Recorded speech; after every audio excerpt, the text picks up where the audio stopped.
118. Good Man.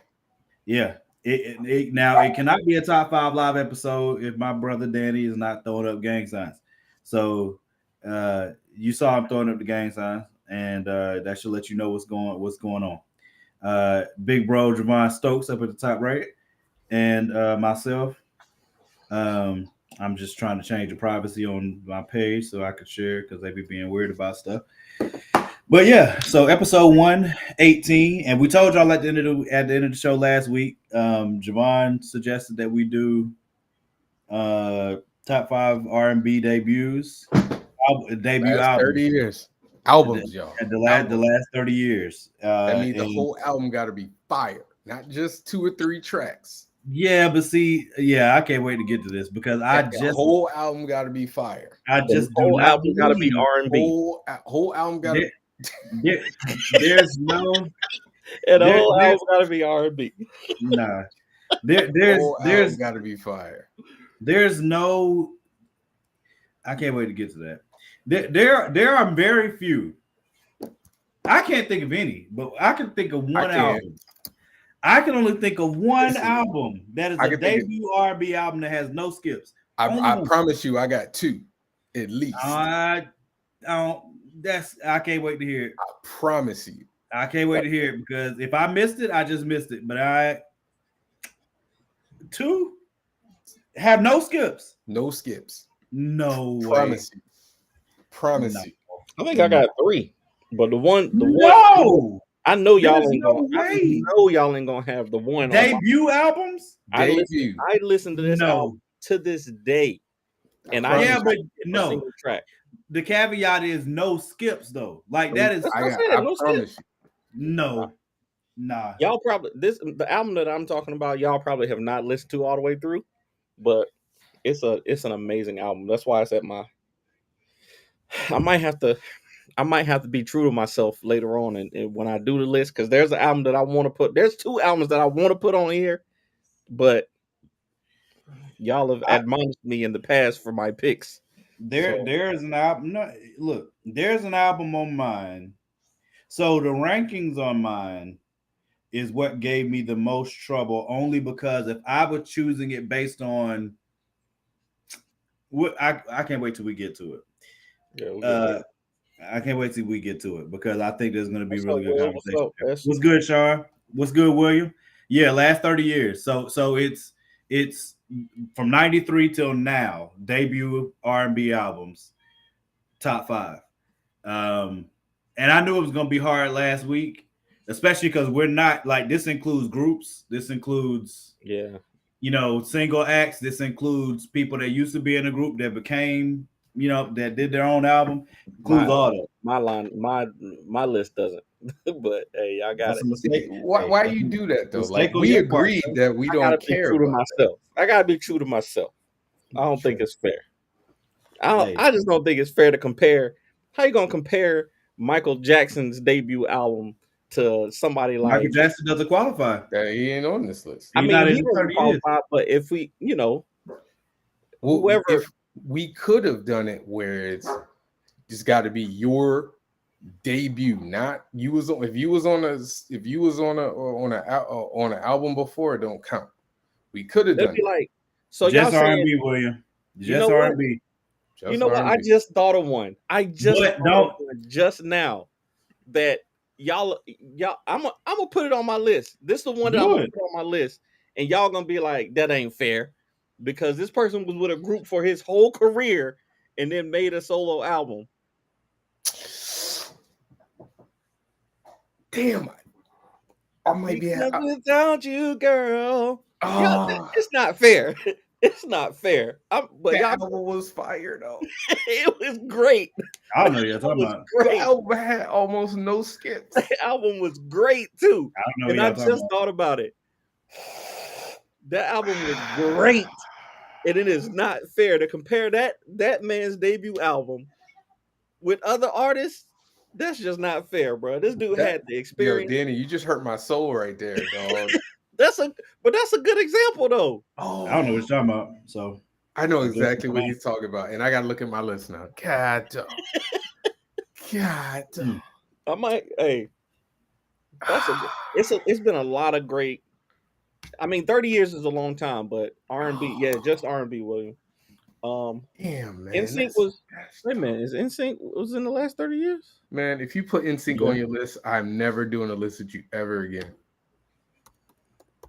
Was their debut album Dirty I'm Pop? just telling you right now. If you put NSYNC on your list, There's no Dirty way. Pop? I'm not doing this with you no more. No, NSYNC was the. Bobby Brown. I think Bobby's album was before. Yeah, Bobby's way before 30. Yeah, What? Bobby's was in the 80s. Bobby's first album was trash, though. Yeah. His first album was not good. One of mine on my list, I do love. I do love songs.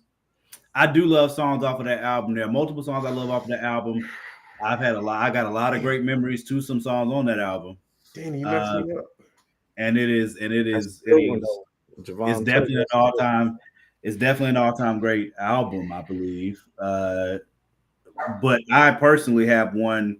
There's an album that I put behind that one because of the accolades of the album before it. But there's an album by a group that I want to put on, but I can't. I'm trying to figure out if I can do it. But yeah, I promise you, William. It's that their debut. album that I'm thinking about had no skips for me. Because Usher, listen, if My Way qualified, it doesn't. It doesn't. I know. I said if it does. We could definitely do sophomore albums too, man. Because hey, bro, sophomore albums would be even harder. Sophomore albums would be so hard. That would be horrible. Hard. But look, I can't wait to hear these albums y'all talking about ain't got no skips. There ain't no way. There's no way. There's one album. I got two. I don't believe it. I got two. I think I got three. I got two. A debut album, bro. Like their first album. Yes. No. Yes. I know you got one on your list. I know one of yours. I got two. Yeah. And it has to be on every list. One of mine has to be on every list. Period. There's no now where you rank it is up to you, but it better be in your top 5. Definitely. I got two that are legit no skips. No. And I'm really thinking about putting this last one on it. I don't know if I could put it over the other ones, but this group. Let's not talk about it before we. What are we qualifying? What are we qualifying as no skips though? That's an interesting conversation too. That just means that every song is not self-explanatory. Because to me, every song is a banger. I'm telling you, not that every song is a hit or a major, but it's okay. All right, that's what I needed to know. Good. That's what I needed. That's what I needed to know. That's all I needed. There aren't any albums. There aren't any. There aren't any albums that dang on. All of them are hits. Besides dang on them old pop joints. Man, have we ever done that top 5 before? Top 5 no skips. Top 5 albums no skips. No, Oof, I don't think we've talked about it. But see, okay, so put that down. Just to say that before we move on. Just to say that before we move on. When I say no skips, I mean because now I say this and y'all tell me if y'all agree or not. There are albums out there that have absolute. I'm talking about monstrous hits. Like I'm talking about they were monstrous hits, but for the whole album. The song composition for the album might not flow as well as some albums that don't have as great of monster hits, but the entire album is like really good. Like it's a really good whole album. Oh, no, that's how, especially like the big ones, like Justified is like that. It's got huge demonstrative hits, but all the songs on there are just good songs. Brandy's debut album is like that. You got the songs. Monica's album is like that. That's what I'm saying. You gonna replay Sunny Day. You gonna replay Best Friend. You gonna replay. I don't know if I liked Sunny Day, and I had that album. Sunny Day without you. You remember that? Yeah, I do. There's one album I put on my list distinctly because when I was hitting the thread earlier, and I was like, yo, this You let's stop. remember Nope. Yeah, let's Let's stop. stop. Let's Nope. stop before Let's stop. Let's stop. Because man. we already about to dive in. we got to talk about the GTA trailer and y'all's obsession with this game. And Hey, Y'all don't want to. don't you disrespect GTA like that? I'm not I don't understand it because I've never played one. So You I, never play any GTA? not a single one. I never played a single GTA game. And I've only played like the first one. and they said The somebody first one literally on the computer they version? just put Nah, whatever one, the first one that was on actual gaming console. Okay, like GTA 3 then. what's Okay. crazy is that Netflix just bought the rights to the first 3 GTA games and they're putting them on their gaming console. I thought you were about to say they were going to adapt it. Oh, I don't know about it. They might Whoever that might be adapts, a thing. whoever adapts GTA first, oh my god. It's a story like that. I thought it was just a run around and Sean, what are you a gamer though? Y'all about to blow my what mind is the already. game? Besides, Not everybody is a gamer. Not everybody likes. I know. That's why I asked, are you a gamer? If you're a gamer and you besides ain't played going GTA, that's crazy. around and like Kyron, you're I know conquering your you're lying. neighborhood, what is it about? Huh? It's What is about like the series? yeah. What is the game about? So the series period, I mean, each one comes out and has a different protagonist. That is usually the game is centered around, you know what I'm saying? You got it's a coming up story pretty much.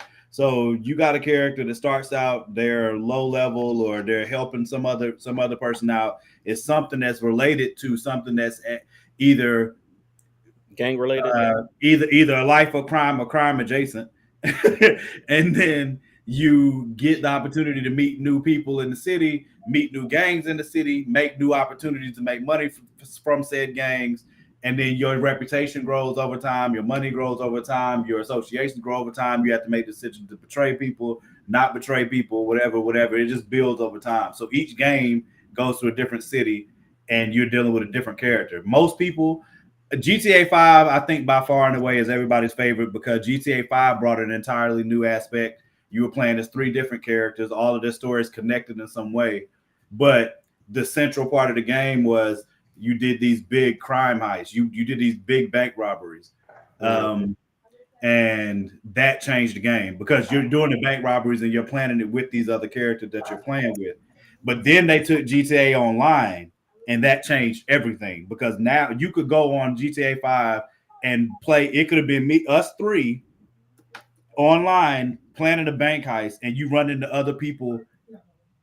It could be us versus FSK on GTA online trying to do the same bank heist, and we could be killing each other, planning against each other, betraying each other, helping each other. It's an open world at that point. You know what I'm saying? Like the biggest thing that GTA did that separated it once they went past GTA 3 was they made it like really open world and you could finally go inside places. Because like GTA 2 and 3, you couldn't go inside buildings.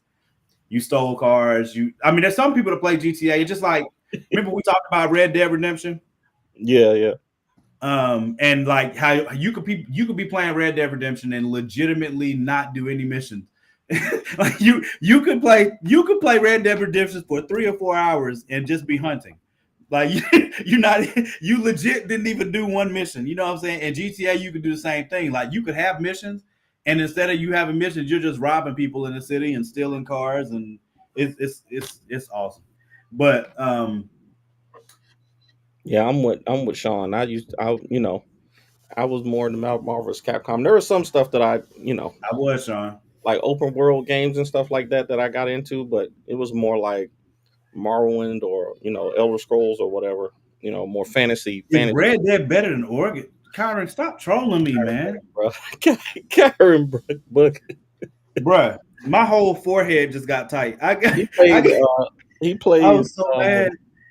What's the other game that's like Fortnite? It's another. Dang, I can't remember the name of it. Apex. Not PUBG. It's Apex. I think it's Apex Legends. Apex Legends. But it's one of those games that he plays. He just started Fortnite though. Yeah, Apex. My daughter put me on the Overwatch. Overwatch. No, that's it. Overwatch is what he plays. Yeah, Overwatch, my daughter put me on the Overwatch. GTA is still the granddaddy of all games, though, as far as sales. There's nothing. No game has ever sold more than GTA 5, and it's not close. And I don't believe you on that. look it up real quick. I promise you, there's nothing close. Don't look at Nothing. And GTA 6 is gonna break all those records. GTA 5 broke unprecedented records, and GTA 6 is gonna break all of those. I guarantee it. Minecraft is at The trailer already broke records. The trailer just broke. Minecraft is at 300 million sales. GTA 5 is at 190 million. Oh, Minecraft is over it. Yeah. Okay. Is But Minecraft everything still a console game though? There's only 3. It's a multi-platform game, just like GTA is. So those two are at 190 million, and Tetris is at 100 million. Shut up, Kyron. Everything else, Wii Sports is 82 million. Wii Sports. Uh-oh. Danny's Wi-Fi getting racist. Am I choppy? Have y'all seen? Let me play the trailer real quick. I just saw something that said the trailer broke. Let me see. Nothing to. I'm gonna just listen to you guys. I got nothing to. Hold on. They said the trailer yesterday.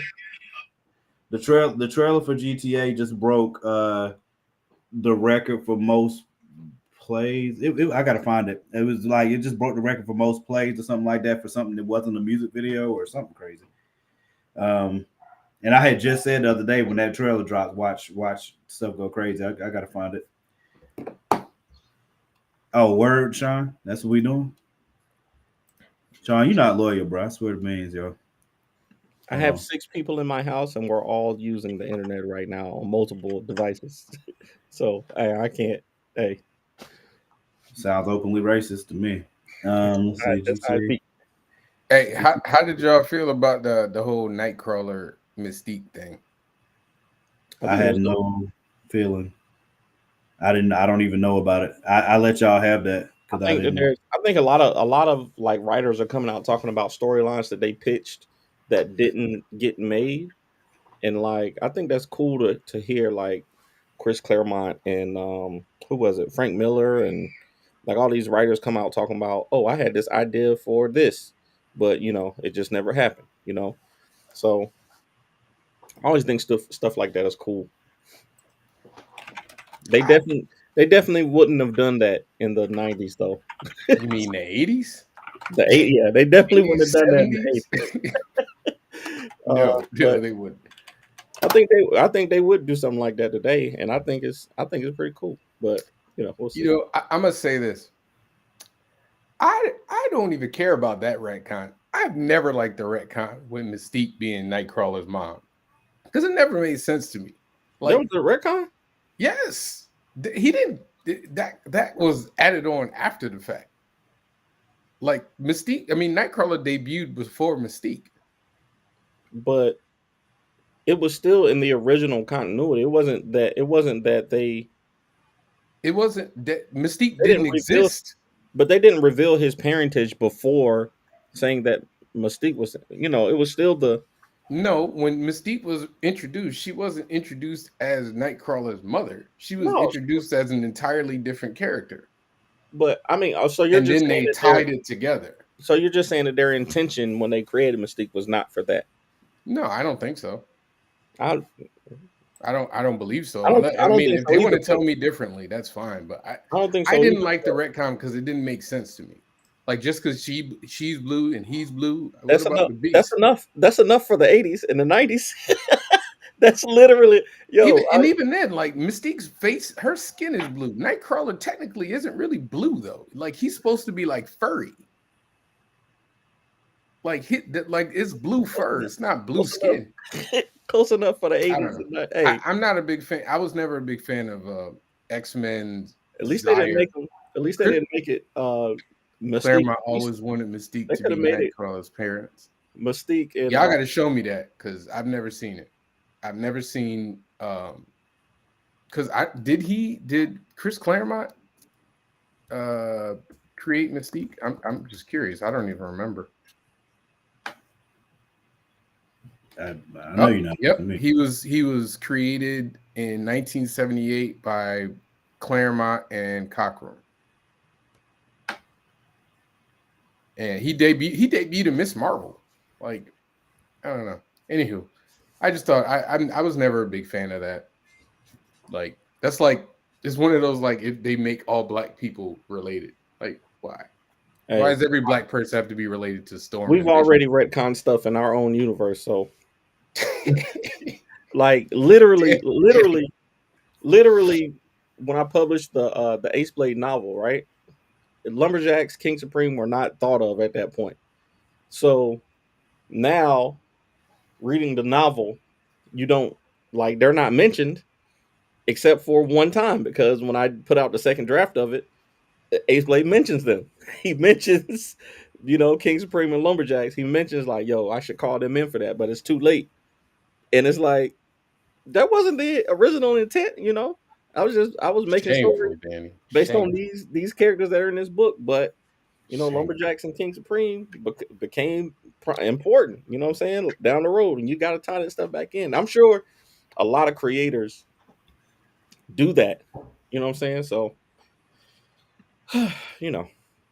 I will say this, though, I don't really care about her making, like, him and what Mystique and Destiny making as, like, Nightcrawler. It doesn't really matter to me. Crazier things have happened in X-Men, like, literally. Like, X-Men is literally the franchise where anything can happen and people What up, Manuel? could just be like, all right. So, whatever. Right. I thought it was like, wasn't it Mephisto at one point? Or was that the Pietro? No, it was like Azazel. It was from a terrible story. Yeah. I want to see the Godzilla movie. I heard it's not going to be. I've heard good things. I heard a lot of that. I heard it's not going to be in theaters much longer, so I might need to. I've heard good things. Everybody I've seen say something about it gave high praise. I get that. We'll get to it eventually. I'm going to see Origin this week. I think it comes out this week. I'm going to see that. Want to see what? Origin. It's a new Ava DuVernay film. She did it based off of the book Isabel Wilkerson wrote about cast origins of our discontents. It's one of my favorite books. But I guess she did a narrative built off of the ideas of that book, and it's supposed to be good. So I'll be going to see that this week. Did y'all see the King X Godzilla trailer? No. I saw it. I saw it. It looks like it's going to be a fun movie to watch, and that's it. It's okay to be movies to be fun, y'all. It's okay. Yeah, and I'm perfectly fine with that. Somewhere along the way we forgot. I'm going to see it. Everything don't have to be deep, bro. Hey, I'm going to see it. Just like I'm going to go see Aquaman, even though I know that's going to be terrible. I don't know if I could do that. I can't do it to myself, man. Yeah, I'm not doing that. Well, I'm going to see that Aquaman. First movie bored me to tears, man. The first movie was terrible because it seemed like they were trying to rip off all the all the popular stuff. So that movie was like 3 movies put together, and it was as long as 3 movies put together too. Yeah. That was terrible, man. I can't. I'm pretty sure it's gonna be like 2 hours and 30 minutes or something, and I just can't do it, bro. I can't. Like I said, bro, if there's not a connected, there are a bunch of Marvel films that if it was not in a connected universe, I wouldn't have seen them. So once the DCU starts their connected movies, and I'm interested. Did you see Blue Beetle? No. Blue Beetle was good. It was good, but again, if it's not connected, I understand what Morgan is saying. If it's not, I care less. But see, that's silly to me, though. Like, no. If it's not a character, there's nothing silly about it. Hold on. Though. You said there are movies you wouldn't see if they weren't connected. Yeah, I said there are a good amount of Marvel movies I would not have seen if it was not in a connected universe. Most people would. Most people wouldn't have gone to see Guardians of the Galaxy if they didn't. Nope. Guardians of the Galaxy did not look like an appealing film. We would have saw it. Me and you would have went and saw it. I'm of a certain age where, Morgan wasn't watching movies around the time that I was watching. Not comic book movies. Yeah, that's what I'm saying, though. Yeah. Like, so for him, like, this is all relatively new. Like, over the last 10, 15 years? Am I right, Morgan? Yes. stuff. Right. So, but look, this is deeper for me. This is like 30 plus years. So, like, I was going to see everything back then. Yeah, Now, nowadays, I don't see everything. I'm like the opposite. I think the difference is that you care about like B and C and D level characters. Like if Iron Man movie came out, you was gonna go see it, but like the average person didn't go see Iron Man because they said, "Oh, Robert Downey Jr. is back." No, This I is get it. you know what I'm saying. So Blue Beetle is one of those is like not a he not a B level C level character. He like Me, a the just. E level character. But that's Yeah, what I'm I saying. think Like, I'm still of the the difference mindset is where, Yeah. go ahead, Morgan. the difference is, I mean, we discussed this before. The difference is our backgrounds. I didn't grow up reading comics like Jess just said. So for me, I'm a casual fan that's only coming into it based on the movies, like Justin just said. So it's not like the movies made me be like, oh snap, let me go read all the comics. I didn't do that, especially because nowadays you got freaking comics explained at the channel. You got variant. Is it Valiant or Variant? God dang, But Valiant. that's what I'm Variant saying. Like, comics. for me, it's more Um, like I'm conditioned to, we got to see these movies or they're going to stop making them, because that's the way it was. Like, in But you ain't the gonna go see 80s and Aquaman. 90s. Well, that's what I'm saying. It's different now. Like, I think the first comic book movie that I did not run out to see, and I'm gonna be perfect. I'm telling the truth, was Catwoman. That was the first comic book movie that I absolutely didn't said I can't do it. I don't think I started watching comic book like really like caring about comic book movies in the like what I'm saying as movies until I mean Batman of course, but I wasn't heavy into the movies until I started making my own money. You know what I'm saying? Like when I could go to the movies, I went to the movies all the time. I'm going to see whatever's out, and it was my favorite thing to do. yep. But before that, like it was just if my parents were going or if they, you know what I'm saying, like I can't remember Yeah, going to movies a lot growing up because my mom was always working, my dad was in prison, like it was just Did not. he straight? Did he stay glossing over that? I, Yeah, my I dad was agree. I agree with you about I agree with you about like I've always loved movies. So like my list of movies on Voodoo is insane. Like No, it is for real. I got like 130 movies on there, yo. So I mean I It's love crazy. movies, I love storytelling, and I saw love Batman content. cosplay. that's, What she say? that's true. You do love storytelling, don't you? Oh, shut up, Telling all boy. those stories. Bro, you No, know I what, think, bro? but that's the thing I want to talk about. Did y'all see where PlayStation notified all of its everybody that some of the movies are gonna be going off their catalog. Like if you bought movies on PlayStation, Mm-hmm. you ain't gonna have access to them no more. Yep. So them As joints long as are they don't do that back to oh, Voodoo, they do that with Voodoo. I'm revolting, bro. I'm telling you, I'll be pissed. you I got, bet you it. I bet got it happens hundreds soon and though. hundreds I and bet it hundreds of happened dollars though. on there, I bro. would be pissed, bro. I bet it I'll be ready to happens. swing I on bet folks, it bro. I ain't happens. capping. Y'all It better will go buy happen them eventually. Like, DVDs. I wish I still had my collection because I was collecting DVDs and Blu-ray. Like when Blu-rays first started coming out, I Me had a too. huge collection I of got them. Blu-ray. I got mine over I there. was doing it up until they started streaming, and then Yeah, Voodoo started streaming. When Voodoo started streaming, it was a wrap. I was like, oh snap! I can just buy this joint now, yeah. especially because because what I normally do is if I go to the movie and I loved it, when I come home, I go ahead and pre-order it as soon as I get home. I pre-ordered on Voodoo, But and then by the time it comes out, Voodoo did a smart thing because they had the deal with Walmart where if you bought the Blu-ray, you would get don't the you put free that digital blasphemy out download. here, Sean? You would get the free digital download. It wasn't a Yeah, PlayStation they decision still do though; it that. was WB Discovery. But still, it's like who gets to say The when people that you're. own the product. But that's what I'm saying. Like if they decide you can't have it no more, like if Amazon Prime, like I got a lot of movies on Amazon Prime. If they start just deleting movies, I can't watch Blank Man no more because like I watch Blank Man once a month, literally. If they just decide that I can't watch it no more, and I don't got the Blu-ray no more because I got rid of all my stuff. That's a comfort movie for you, then. Yeah, I'm, it I'm is. trying to think is there a movie I watch that frequently? Um, Most of the stuff that we watch, we are is comfort stuff. Like we watching Monk right now. Well, I'm watching Monk right now. Oh yeah, I couldn't possibly. I think I watch series like that. Like I think people that follow me on Facebook know I watch Midnight Mass at least twice a year, at least. I watch Dark Knight at least once or twice a year. I probably will watch Across the Spider-Verse once or twice a year. Yeah, there's definitely movies that I'll just put on, like Spider-Verse. Black Panther is one that I watch heavy. Like I'll just if I need something to be on in the background, I'll just put like Black Panther on. Captain America, Civil War, like all the Captain America movies, I can just put on in the background and just play.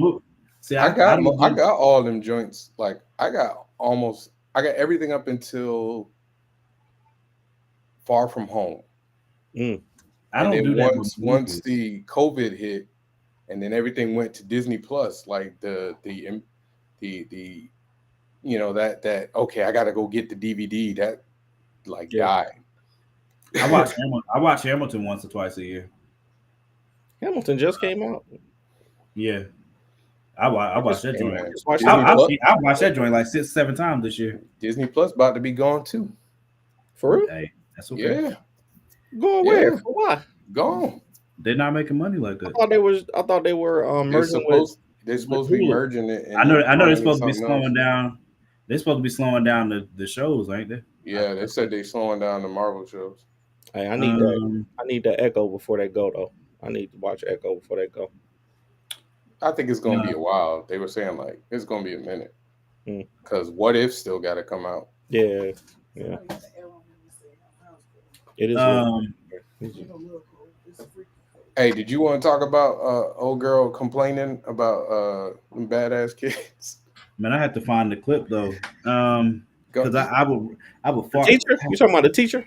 Yeah. Did I send that in the group? Teachers ain't the same. I mean, I think it's what I think is crazy. All right, so wait before y'all start talking, since we can't find the link.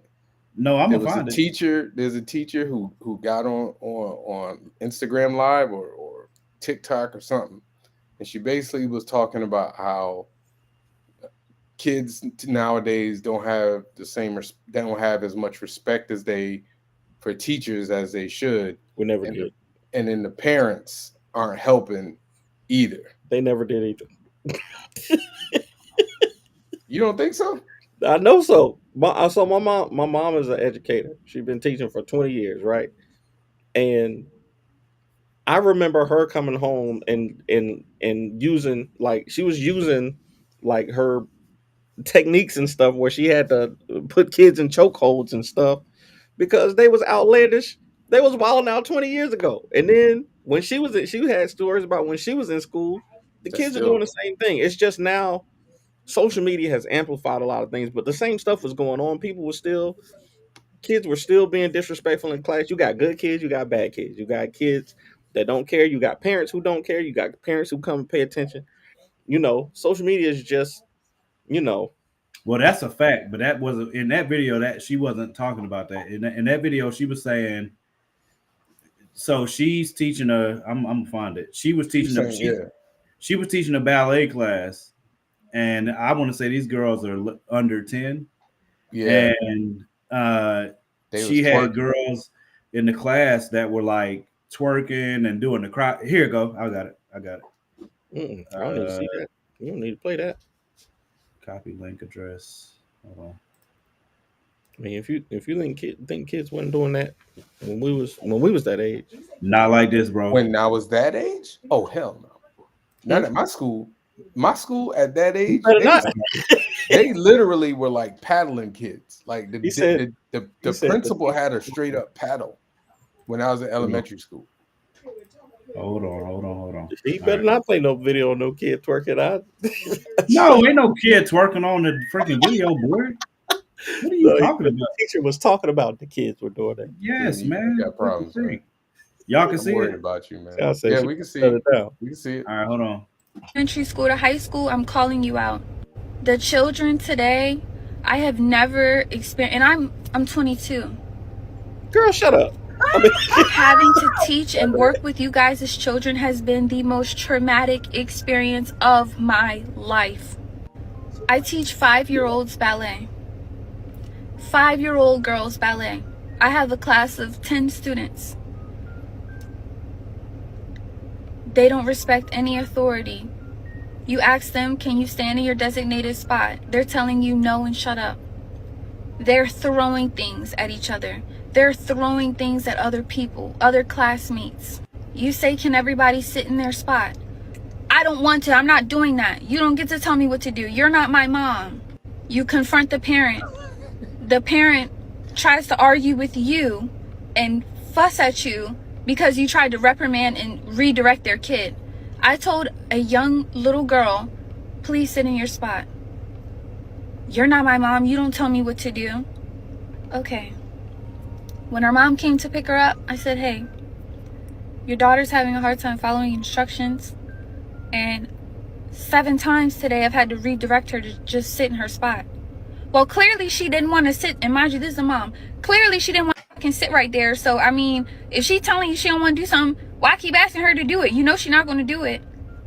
What world do we live in? Like, what in you guys' brain as a parent says, my kid not following any directions is a great thing.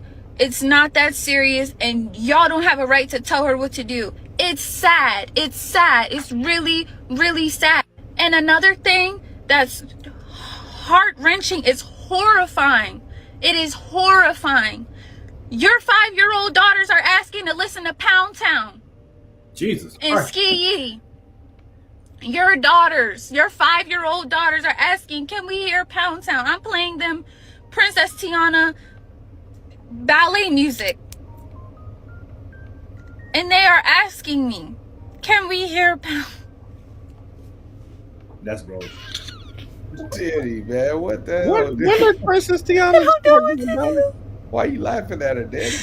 I don't know what to do.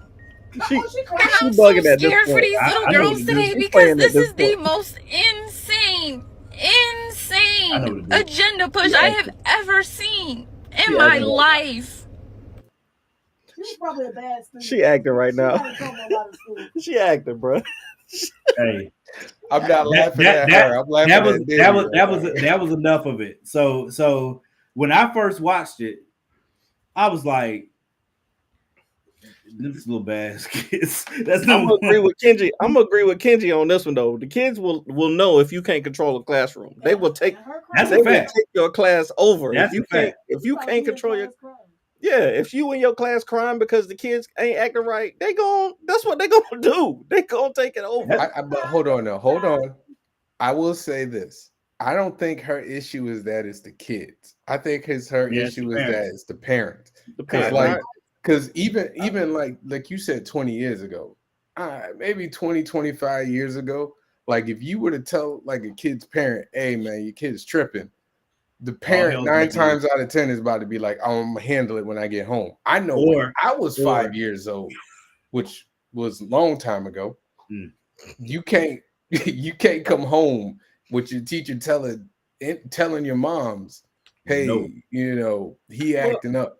Yes, like, but at the same time, Nigga, let me tell you something. If a teacher called my grandmother saying Morgan's not doing, I don't care what the freak it is. If my grandma gets on that phone and says, I'm coming down there, I would rather World War III take place first. Because when she gets here, I don't know what's going to happen. It don't matter what the hell I say. Right. You don't want moms coming. You don't want your moms coming. You do not want your grandmother or your mom coming up to that school, bro. Not at all. And especially if they leave work to do it. Hey, I remember kids getting spanked in front of the whole class. In front of everybody. I agree. Slap clear in the mouth. I want you to say something. Do it. What was the episode? The 2 slaps. Yep. two slaps. Hey, that's one of the best episodes of TV. But I'll say this though.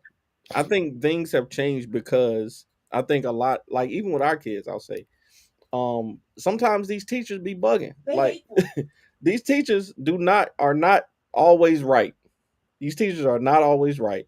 And we appreciate them. Okay, of course, we're going to back them up. We're going to back up the teachers. Yes. But at a certain point, we're going to call you out too. Wait a minute. What you mean they not? Oh, if your teacher comes to y'all, you and your wife, and says, "Listen, your child is not following directions." So sit I the want to know freak why. down. This little What are nigga the ain't doing directions? it. What you mean? You want to know why? I want to know. Yeah, I want to know what the directions are. My son had a racist teacher his 4th grade year, and her issue was he didn't like, and whenever she would ask a question, instead of raising his hand and waiting to be called on, he was so excited, so he would answer the question. And so she said that the teacher he came from had no structure. She's talking about her coworker now. And so she was giving him like all these sad faces because you don't get grades really 3rd, 4th grade. So she's giving him sad faces. I'm trying to figure out why. And then after I spoke with her, she said that he had the potential to be smart. Well, when he got out of the 3rd grade, he was above his grade level. But now that he's in your class, and he's having a problem. So then let me give him Olivia. The principal. The principal's on her side, but what happened was I took Tori's mama bear. Hold on. I took Tori's mama with me, and she has her doctor in education. Don't hurt Nanny. She walked in the room. She introduced herself as Dr. Quick. That's right. So she had a higher education than half the teachers at this school. And when she sat the papers in front of this teacher and said, "Can you show me where he is in your class versus where he needs to be?" This teacher she had personal assessments that she had made up that she was giving to my son. And she said that my mother-in-law couldn't come to the school and sit and monitor the class, even though she's got her, like I said, her doctorate in education. And this was what she said that the school would not allow. So the principal checked her on that, but the only reason why the principal checked because I called the school board before I even went into the meeting. I ain't playing. This lady was straight up racist, and she started sending home happy faces saying, "Oh, now he's doing so much better. You must have done, I don't know what you did, but he's doing a lot better." I didn't do anything but talk to you. I ain't talk to him about it. I know my kids, right? I know my kids better than the teachers know my kids, right? So we send Olivia to school. Olivia is very intelligent, but the teacher's saying, that. So when I was in school, I did good on tests and stuff, but I wasn't paying attention in class because I already knew everything that the teacher was talking about. I'm a little bit ahead of them. Olivia's like way ahead of the class. She already doing multiplication tables, all this stuff. So she done with her class. And she only second, you know what I'm saying? So now they're talking about she's the problem. Olivia's the problem. They just said that she fell asleep in class. What I'm saying, like she's not paying attention in class and doing these things, but I'm saying she's not the issue. The teacher needs to do her job better. More advanced class because so y'all not okay. Hold on. But y'all, we talking. Y'all done made this about something that ain't. I don't know. We're not talking about the same thing. It got nothing to do with what that woman just said. The teacher's not always being right because the teachers. Yeah, but I don't think this. That ain't what this is. Hold on. I understand what you guys are saying. Like just recently, like my son is very smart. He's very smart, especially for his age. He does a lot of very mature things. But the teacher has said to us, he has a hard time following directions. And a lot of times, like you guys, he gets real excited. And like you got to bring him down. You got to say, "Hey man, you got to chill, man, follow directions, yada yada yada." I don't know about I'm not going to speak on y'all specific thing, but I'm saying sometimes it's not about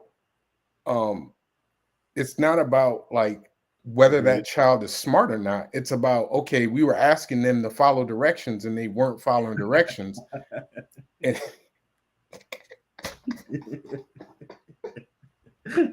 I was just illustrating that the teacher's not always right. Yeah, but why? She did not say that. There's a difference in the approaches now because us as parents don't have to just reinforce what the teacher says all the time. We don't have to just say, "I need a minute." Yeah. Oh hey, my God. Do whatever the teacher says. The teacher's not always right, so we're not going to. Yeah, but if the teacher is giving, if the teacher's saying your kid isn't following directions, if she's telling, if she just gave you the examples in the video, she said, "Can you stand in your designated spots?" And your kid's response is, "No, I don't want to stand there." I agree with her. There's no other conversation that needs to be had. That's not. Go sit over there when she told you to sit. Like there ain't nothing else to talk about. So exactly, but y'all saying that it depends on you. You said it depends on what the teacher says. She specifically said this is what happened. I'm saying she's telling you that because she's telling you a piece. She's not telling you the whole thing. Yeah, So but you think she I'm just saying okay, that hold on. Time there out. are Time other out. perspectives though. Like if she's saying Time out though. Y'all forgetting one very specific important piece. The parents didn't say, well, can you explain more? Yes. They didn't say, well, what can you give me more? They said they ain't gotta do yada yada yada. But can we also say that based on that response from a parent, that there is a potential that this specific teacher had an issue with that parent in the past, and that this parent just has no respect for her? That could be part of the issue too. You got to hear both sides. I'm gonna keep it a band with you. Let's ask the parents. I'm gonna keep it a band with you, bro. If my teacher, I would want to find out very quickly if the teacher made a video like that, and I saw my daughter's teacher making a video like that, and my daughter's 5, I would immediately call the teacher and be like, is my daughter one of these chicks that's asking to listen to Pound Town? Yeah. That's the first thing I need to know. I need to know if my daughter's included or if it's just these other little niggas. But that's what I'm saying. Like because if my daughter's asking to listen to Pound Town, we got a problem. We missing the point. The reaction that she is getting, the response she's getting from the parents is indicative of the child's behavior. I agree. I don't know. It's not. She didn't say, "Oh, you know." Sean, there you go. Had a conversation. Hold on. If that's the case, then why keep her in that class? That's see when she said, "Hey man," when she said she didn't know what to do, I said I do. Look, let me tell you something. You can't do that. Yes, I can. You can't smack no kid. What you gonna do? I know. I ain't saying nothing about smacking nobody. That's what you've been saying. Oh, no. I'm joking. I can't smack nobody's kid. But if I was in her shoes and I'm teaching this ballet class, right? And I've tried to talk to the child doesn't want to listen to me. Now I'm trying to talk to you, and you're saying, well, she obviously don't want to do that. Why would you be trying to make her do something that she don't want to do? Okay, cool. Well, this is how I run my class. If that doesn't work for you or your child, I completely understand, but maybe I'm not the best teacher for you. Maybe, you know what I'm saying, we can find another class. I can help you find another class. But what I'm not going to do is put up with you and your kid, especially once I've had a conversation with you and you made it clear that that's not what you want. Cool. But we don't know the instant. We don't know. Why can't she control the classroom? I have children. She's trying to control. She ain't trying. That's nonsense to me. Come on, man. Y'all gotta stop. Now, I will agree with her on something. When parents are involved, sometimes it makes it harder because some parents are not as, easy to work with. That's the point she's making. Okay, but the parents are not there when you're controlling the classroom. That's your job. You are now. No. Hold on. Time out. Why are you running crying about? Hold on. Time out. Otherwise, you don't know how to do your job. Time out. Thank you. I agree. They're 5, bro. Hold on. They 5, bro. Like that, yo. This is exactly what we were talking about when you younger. Hold on. Let me finish. The other side of this is hold on, let me say this. This is exactly what we were talking about. Like, if my teacher would have come and tell my mother back in the day I was acting up, I gotta go deal with my mom. And my mom will reinforce the fact that the teacher is a person of authority. So you can't be acting up like that. That's a fact. That's not happening. Like, let me put it to you this way. If every parent in the world told their kid not to listen to the teacher, it would be anarchy. The parents have to reinforce that. I'm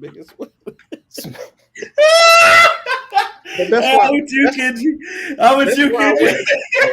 What? I'm gonna control this class one way or the other one. That's the best thing you ever said. That's where I went. That's why I was talking about the parents. The parents having a different perspective. At 22, she is too close to their age. See, man, people gotta get jobs. I'm start somewhere. But I'm saying, yes, but there are some 22-year-olds teaching high school classes. Them kids ain't gonna respect them 22-year-olds. But we ain't talking about Why? Their job, they're a kid. Your job is to listen to authority. Well, you gotta start somewhere. Teachers don't start out at 42. That's not true. In life, if you go to your job right now and a younger person is your boss. This ain't that. That happens all the time. That happens all the time, right?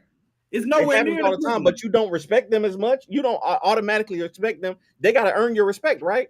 You think a 5-year-old? You think a 5-year-old looks at a 22-year-old and says she only 22? I'm It's not a talking about 5-year-old. the parents. We're talking about the parents. Who cares? That's it's The parents are the issue in this situation. Right. the The parents parents are don't gonna respect look at the her. 22-year-old. Exactly. Why The would parents don't hold on, respect the hold on, 22-year-old. hold on. Because Can I they're ask y'all a teaching your question? student. Why would you not respect the 22-year-old just because they're 22 though? What difference does that make? Because they Their don't have job experience. is to they went to school, they got their degree, they got hired. They don't got the Why experience. would you? They don't need. My Nigga, daughter is what are you talking 18. about? I am never going to look at an 18-year-old with. I just can't. So y'all the problem. That's what y'all telling me. Y'all the ridiculous. problem. That doesn't make All any right? sense. No. We appreciate it. Thank y'all for clarifying. Yeah, that doesn't make any sense. I'm just saying. If you're look, if you have a child and you're gonna allow that child to again, maybe it's a difference in time periods, because I know for freaking sure there is no point in my life that I can look back to. I don't care when I was in preschool, when I went to school, when I was in middle school, high school, it don't matter. If a teacher came to my grandmother's always gonna be on my side, but she's also not gonna be on no BS. And if a teacher's coming and saying, yo, he's not listening to class, he's not whatever, she's gonna question me and she's gonna talk to the teacher too. I hear you. But she's definitely gonna question me. Let me go. All right, without look without.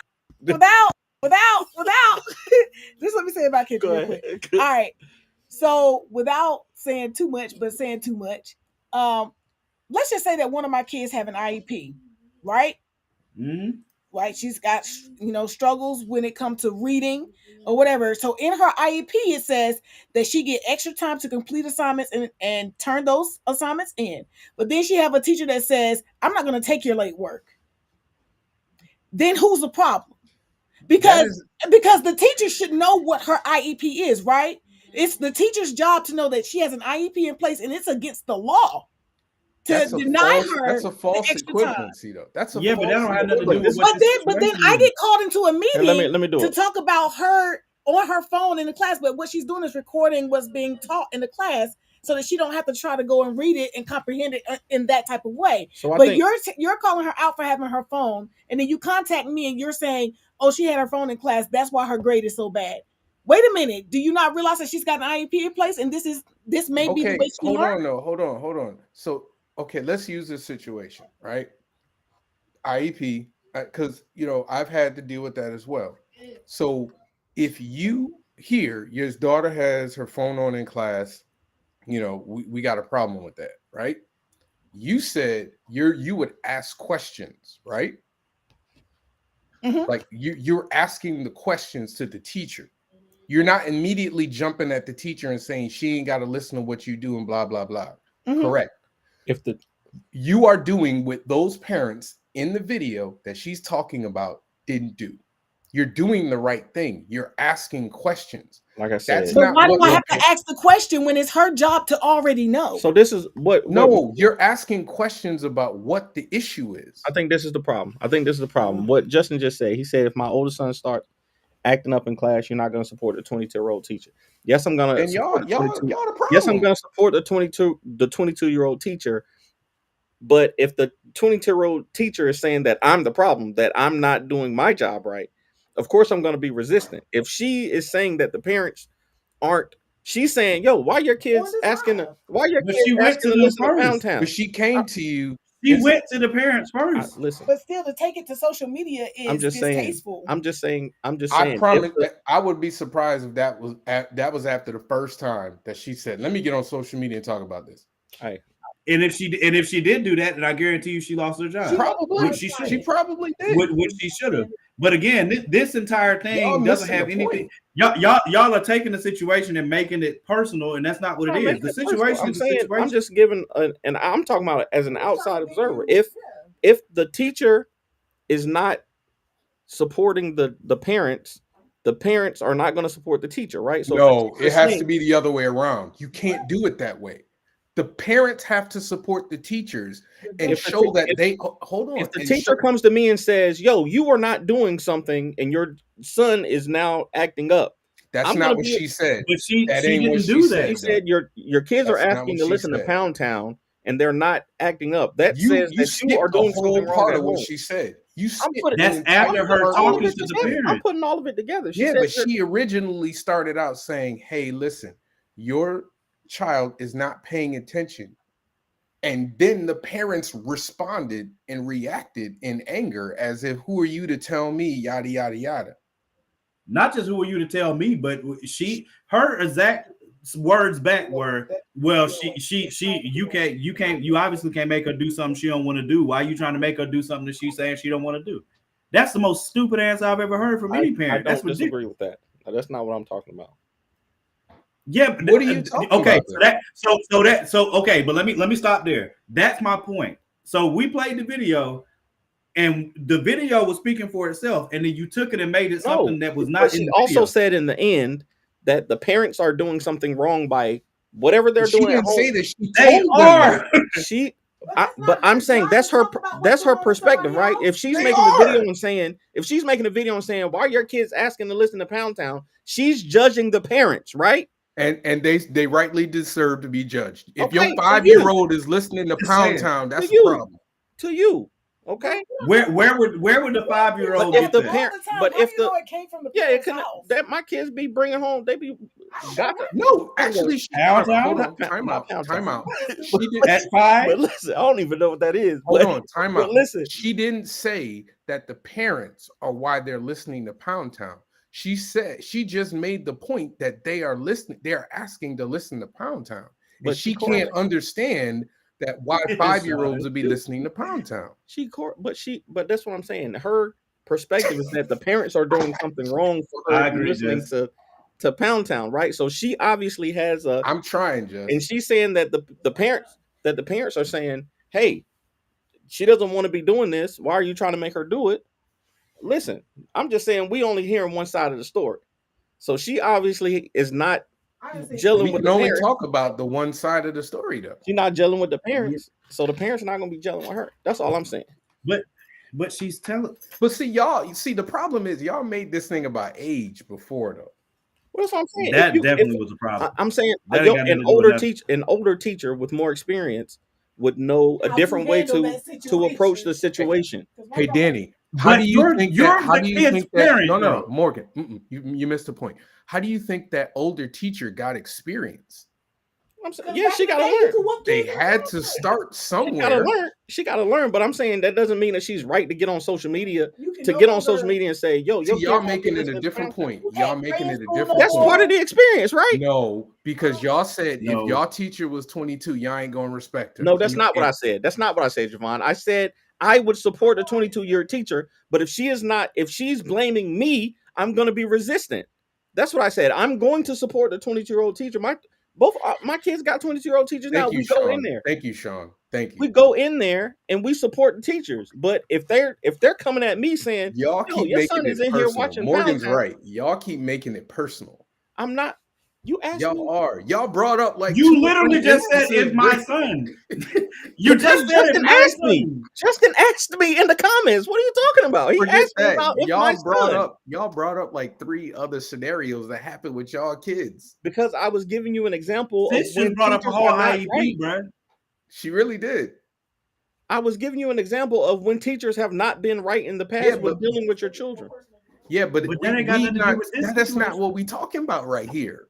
Okay, we talking about the way parents responded to the teacher when the teacher brought it to when the teacher brings the behavior of the child to their attention. Right, because because that's a personal thing, right? If the teacher says to you, your kid is acting up, that's a personal thing. No. She didn't say your kid is acting up. She said your child is not following directions. What does that mean that child is doing if they're not That's not acting up.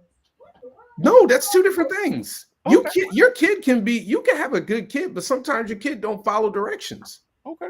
Maybe they bounce around, when they're supposed to be standing still. Okay. Even if they are telling you that your child is not following directions, that is not an indictment on your parenting skills. That is simply saying your child is not following directions when they're supposed to in class. They didn't go in your house and say that they're not following directions. I'm not. Y'all really are. Yeah, absolutely. I was just giving you an example. Justin giving you an example. No, Both of y'all got triggered. that crap just is give you an super example. factual, bro. Both of y'all got triggered. No, I'm just giving you an example. I was about to duck. I thought a chair was Bro. coming my way. I'm trying to give y'all an example. I'm just y'all I'm just giving y'all the other side of the argument. I'm saying this young lady sounds like she was trying to put her information. She up here crying on social media about somebody else's kid, man. and it to me it sounds like I thought she was joking when she got to the point where she crying and putting the camera to the side. Like, I don't know what to do. She dropped the camera. It sounded like she was joking. It sounded like she was playing to the audience. To me, y'all got no empathy. She very well. I got empathy for teachers. Like I said, my mother's been teaching. How you gonna say you got empathy for teachers and say you ain't gonna respect the 22-year-old? I don't want to hear that, boy. I don't want to hear that. I just told you that my mom. I just told you my mom came home learning defensive moves. She had to go to extra training to learn how to deal with kids. My mother has a doctorate because she cares about kids so much. I was gonna go to school to be a music teacher, but I knew, hey, I don't got it. I can't do it. I can't deal with other people's kids. I've been trying to push kids over. Why? Because I don't have the training. I don't have the heart. I don't have the. Come on. I don't have the training for it. I can't do that. Okay, so if you don't have the training for it, right, and you understand how hard it is. Yes. If a teacher comes to you and says your child is not following directions, say, hey, and I need help. I'm gonna help the teacher. I'm saying that I know that teachers, there's a lot that goes into teaching kids, right? So if you're not willing to do the work to teach children, then I can't. The only person that can help literally solidify authority with teachers is parents. The only person. The minute you don't show respect to the teacher, that's a chink in the armor. If your kid can go to school, and feel like it's optional for them to listen to the teacher, that's a problem. That's a parental problem. That's not that is definitely a parental problem. If they go to school, I didn't say that's what you said. I didn't say that. I didn't say anything about you. I made a statement. Hey, stop making it personal. No, you said I made a statement. Your children go to school and feel like it's a. He was talking in a general sense. I'm talking about the video. Video in the video. This we are talking about the video. And I agree with you there, but that's not what I'm saying. I'm not saying that you should send your kids to school and let them act all willy-nilly. You keep saying that, but you've been dogging this girl out in the video the whole time. Oh, she was acting, and crying. She sounds soft. Why they listen to her? She 22. You done said everything about this girl. You done dogged this girl out. And then you turn around and be like, I support teachers. I don't want to hear that. I do. I go up there. Listen. I have 4 children. I set up till midnight. You just told us. I set up till midnight with my son, trying to catch up on work that he missed. This is not the teacher's fault. This is my son's fault. He did not do the work, and I, as the parent, am responsible for helping him catch up. Did you curse out the teacher when you found out that he didn't? I did not cuss out the teacher. We went up. So you just made our point. Thank you. No, I'm not. That's the point. You didn't curse out the teacher when you heard something about your son, a negative thing about your son from the teacher. You didn't curse him out. You didn't tell the teacher they can't do nothing. They ain't got to listen to you. That's the point of the video. No, he's bringing that back to the video. See, Danny. I didn't say that though. Hey, this is one of the few times me and Morgan are unanimously in agreement. Even if I might take a picture. Video, there are times where they are saying you just said, so they're now making you make it personal. If they say you just said blah blah blah, then you have to respond. So they keep saying, "Oh, I'm talking about a video where you're saying you just said," so he's got to respond to what you're saying he said. It's not personal. It's him just responding. Let him respond. Y'all hear Miss Quick. Y'all hear. You can't say you just said and then you can't respond. That don't make sense. Y'all hear Miss Quick. Come on now. Okay, so GTA 4 came out. GTA 5. GTA 5 is out now. Mama Bear Claws came out. I'm sorry, Mama. GTA 5 is out now. I'm sorry. What y'all think about the in-season tournament? The NBA in-season tournament. Where's Morgan? Morgan went to sleep. Hey, that's hilarious, yo. Hey, that was hilarious, man. That was Well, perfect. That was 6 perfect. Hey, that was perfect content right there, dude. We can't script it better than that. Yo. Hey, I That like was beautiful, man. I Hey, if like we ever do a commercial, we gotta have that. That's the one. That's the one. Hey, come on, it's 9:00, man. Let's get to it. We don't need about your G. Hey, man, come on, man. I didn't see it earlier. Lucia, do you know why you're here? Bad luck, I guess.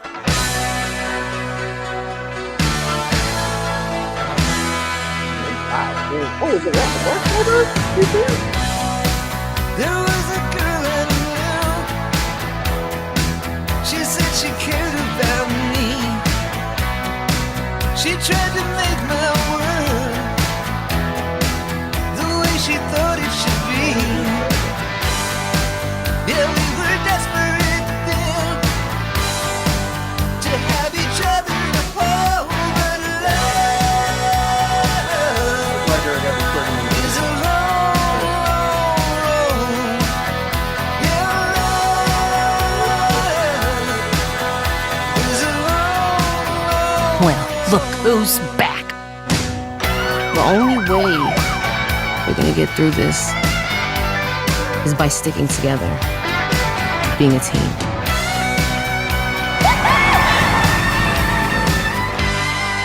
Trust? Trust.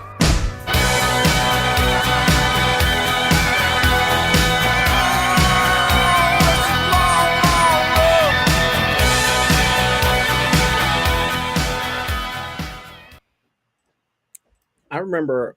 So Rockstar is the company that did that Max Payne game. That's where I remember them from. Yeah. All right, y'all ready? Top 5 albums. Yeah. Yo, that was hilarious. Sean, you tripping, bro. Oh, I man. can't. I got all the wins I had, bro. Like every. That's crazy. That's crazy. Yo. Is it for real gonna be a PlayStation exclusive? Oh, man. No, it's coming out on both. dog. Oh, man. It's coming out on both. That was- Emmanuel is back. It's back in Vice City, Oh, but it's back in Vice City. But they brought more detail to the city, so I can't wait to see what they're doing with it. But a lot of the stuff that you just saw in that trailer actually came from real life footage from something that happened in Florida. That's what I think is hilarious. all right, nobody cares. No, I'm messing with y'all. I'm just Not a good trailer, but small details in there showing something. You wild, Jess. I mean, it's an initial trailer though. But all right, let's get to the list. all right. Hey, did you put my win on from last week? I just want to make sure you made my He win. didn't show it. If he did, he didn't show I'm it. glad you brought that up. Good job. Thank you. I definitely forgot. I'm pretty sure you forgot a couple times more. That's why You tell I'm me GD missing. live. Morgan's energy has been drained. My energy gone. Cause I man. can't even. Dog, that was Well, so you better find something for this discussion. My energy man. gone, You bro. better find something for this No top more. Go ahead. Why don't you go first? It's Get your, so rap. I don't get care your no more. energy up and go first. So can't. top 5 R&B albums since 1993. R&B debut R&B debut albums. Debut R&B albums from Debut 93 album. to now. It's got to be their first album, y'all. I went first last week. Make sure. I'll Okay, go ahead, Dave. I'll go first. Number 5, Brandy. Number 4, Brandy. Number 3, Brandy. Number 2, Brandy. And y'all ain't gonna get this one. Number 1, Brandy. That crap made my head hurt. Brandy actually did not make my list. That's crazy. Danny, you be lying, yeah. My final list, Brandy's debut lying, album. dude. You're lying. It's not her best album. The next 3 albums that she put out were killer albums, but they're better debut albums. All right, go ahead, man. I lied. Number 5, Brandy. Yeah, we know. Number 5, Brandy. No, You I see had this Ari. I had Last Ari time. Lennox. I had Ari Lennox Shea Butter Baby there on this piece of paper. Ari Lennox Shea Butter Baby was on this piece of paper, right? But Brandy's debut album is Yeah, we know. Shea Butter Baby. Okay. Number 5, Shea Butter's Baby, Brandy. Number 4, Tank, Force of Nature. Yes. That is one of the albums that has no skips from beginning to end. That is a great album. Go listen to it. Tank, Force of Nature. Number 3, Alicia Keys, songs in A minor. We have a different. Alicia Keys, songs in A minor. Number 2, Music Soul Child, I Just Want to Sing. Okay. That's one. That's another one with no skips, in my opinion. I don't know about that, but okay. It's close. Close. And then number 1, Get Lifted by John Legend. Okay. Wait a minute. No skips. So none. Number 5. There are no skips on Get Lifted at all anywhere. No skips. Number 5, number 4, number 3, number 2. What was number 2? Music Soul Child, I Just Want to Sing. Soul Child. All right, I'll go. And y'all see, I did not put anybody on my list who was with a group and then debuted their own album, like these two gentlemen are going to do. Well, it's cheating. What y'all don't understand is we voted on it. Yeah, we did. Agreed that it's okay. I'm definitely sure y'all understand. Sticking with my truth. All right, number 5. Don't make it truth. All right, number 5. I had to put this album on it because it had 6 singles off a 10-track album, and they were all fire. Tony Braxton's first album. Tony Braxton's first album had 6 singles. Yeah, self-titled. It had 6 singles, and they were all fire. And it was almost no skips. Almost. That is definitely one of my favorite albums. Hold on. And if you don't believe the 5 songs. 5. Another sad love song, Breathe Again. Another sad love song, Breathe Again, 7 Whole Days, You Mean the World to Me, I Belong to You. Fire. I don't know any of those.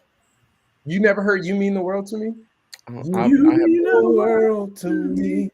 That's Tony Braxton. I swear to you. Man, I'd have smacked you, baby. Come on, man. I didn't. Don't do that. That's one that skipped me. But that's a good one, though. That's a good. Disrespectful. Okay. Number 4. I had to do it. I had to, just for the cultural relevance. It was a smash when it came out. It put out like 4 or 5 singles, and they were almost all of them were good. I have to give her respect. Beyonce, Dangerously in Love. Hey! I had to. Growth. I had to give respect to her. Yo, I had to. I tried really hard not to put on. I appreciate you being honest, bro. But dude, Dangerously in Love, Baby Boy, Me, Myself, and I mean, it was okay. Yeah. That's how you like it. Yeah. That was a banger. Pop album? I don't know. Danny, don't make me. Number 3. Sign. I was trying not to put this album on either, but the pure success of it. Justified. I had to. No. Lauryn Hill, The Miseducation of Lauryn Hill. Oh man, yo, oh my God. Thank God. Thank you, God. Don't get me wrong. I'm a big fan of Justified. God. I love that album. You scared the crap out of me just now. That's an album that might have no skips. Who? Justified. That was a good album, man. Justified was a great album. Was a great album. Hey, Morgan, you can. It's not on my list, but I'm just saying. Okay, number 2. If he wasn't with NSYNC, I would have made mine. If he was black, we'd be calling it the best R&B album of all time. One of the best R&B albums of all time. I agree with you. I agree with you. If you don't stop it, it ain't got nothing to do with him being white, bro.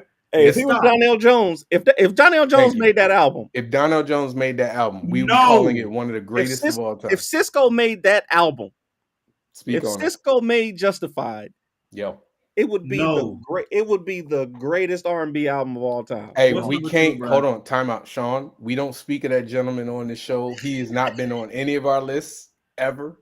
So we was that in the last 30 years? Are we talking about Kells? Yeah.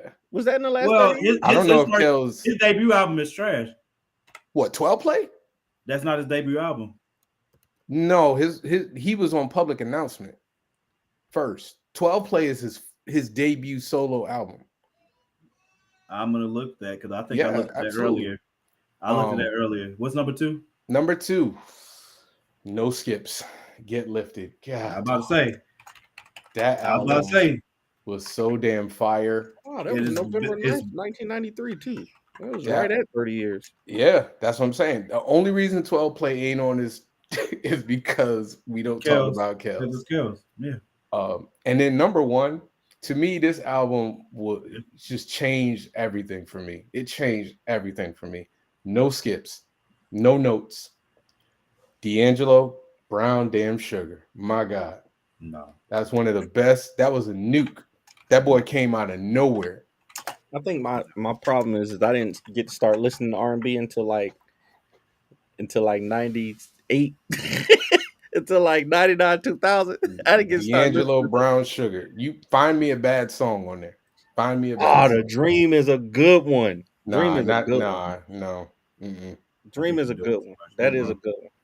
I think Alright. I'm not saying the list isn't solid, but I think you number one, bro. Over Get Lifted. Number one. Ain't no Get motherfucking Lifted. way. Absolutely. No. Yeah. No. Anyway. Yeah. All right. Let me do mine. By the way, I said I had 2 albums with no skips. Those were my 2. My number 1 and 2. No skips. Brown Sugar ain't got no skips. I haven't Tell heard me of what. it. Tell me It's what got skip skips is. for me. It's got Tell me a skips for me. skip. It's I got tell me a have skip. never listened to the album all the way through, so I can't say. Whoa. Yeah. I'm those just, Dreaming Eyes of Mine. It only had like 9 tracks on it. Dude. I can only speak for me. It's definitely got skips for me. Man, you Like crazy. when I listen to that joint, I'm trying to listen to Brown Sugar and Cruising. Oh, you Everything else in crazy. between, I don't Me really and care. those Dreaming Eyes of Mine. Nah, Brown Sugar and Cruising. That's all I'm checking for. Just Oh like my Baduism. God.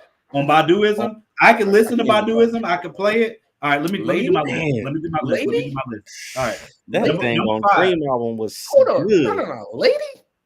Who? You don't like Lady? My Me? lady. Oh yeah, of course. My bad. Lady too. Damn motherfucker. You don't like that one?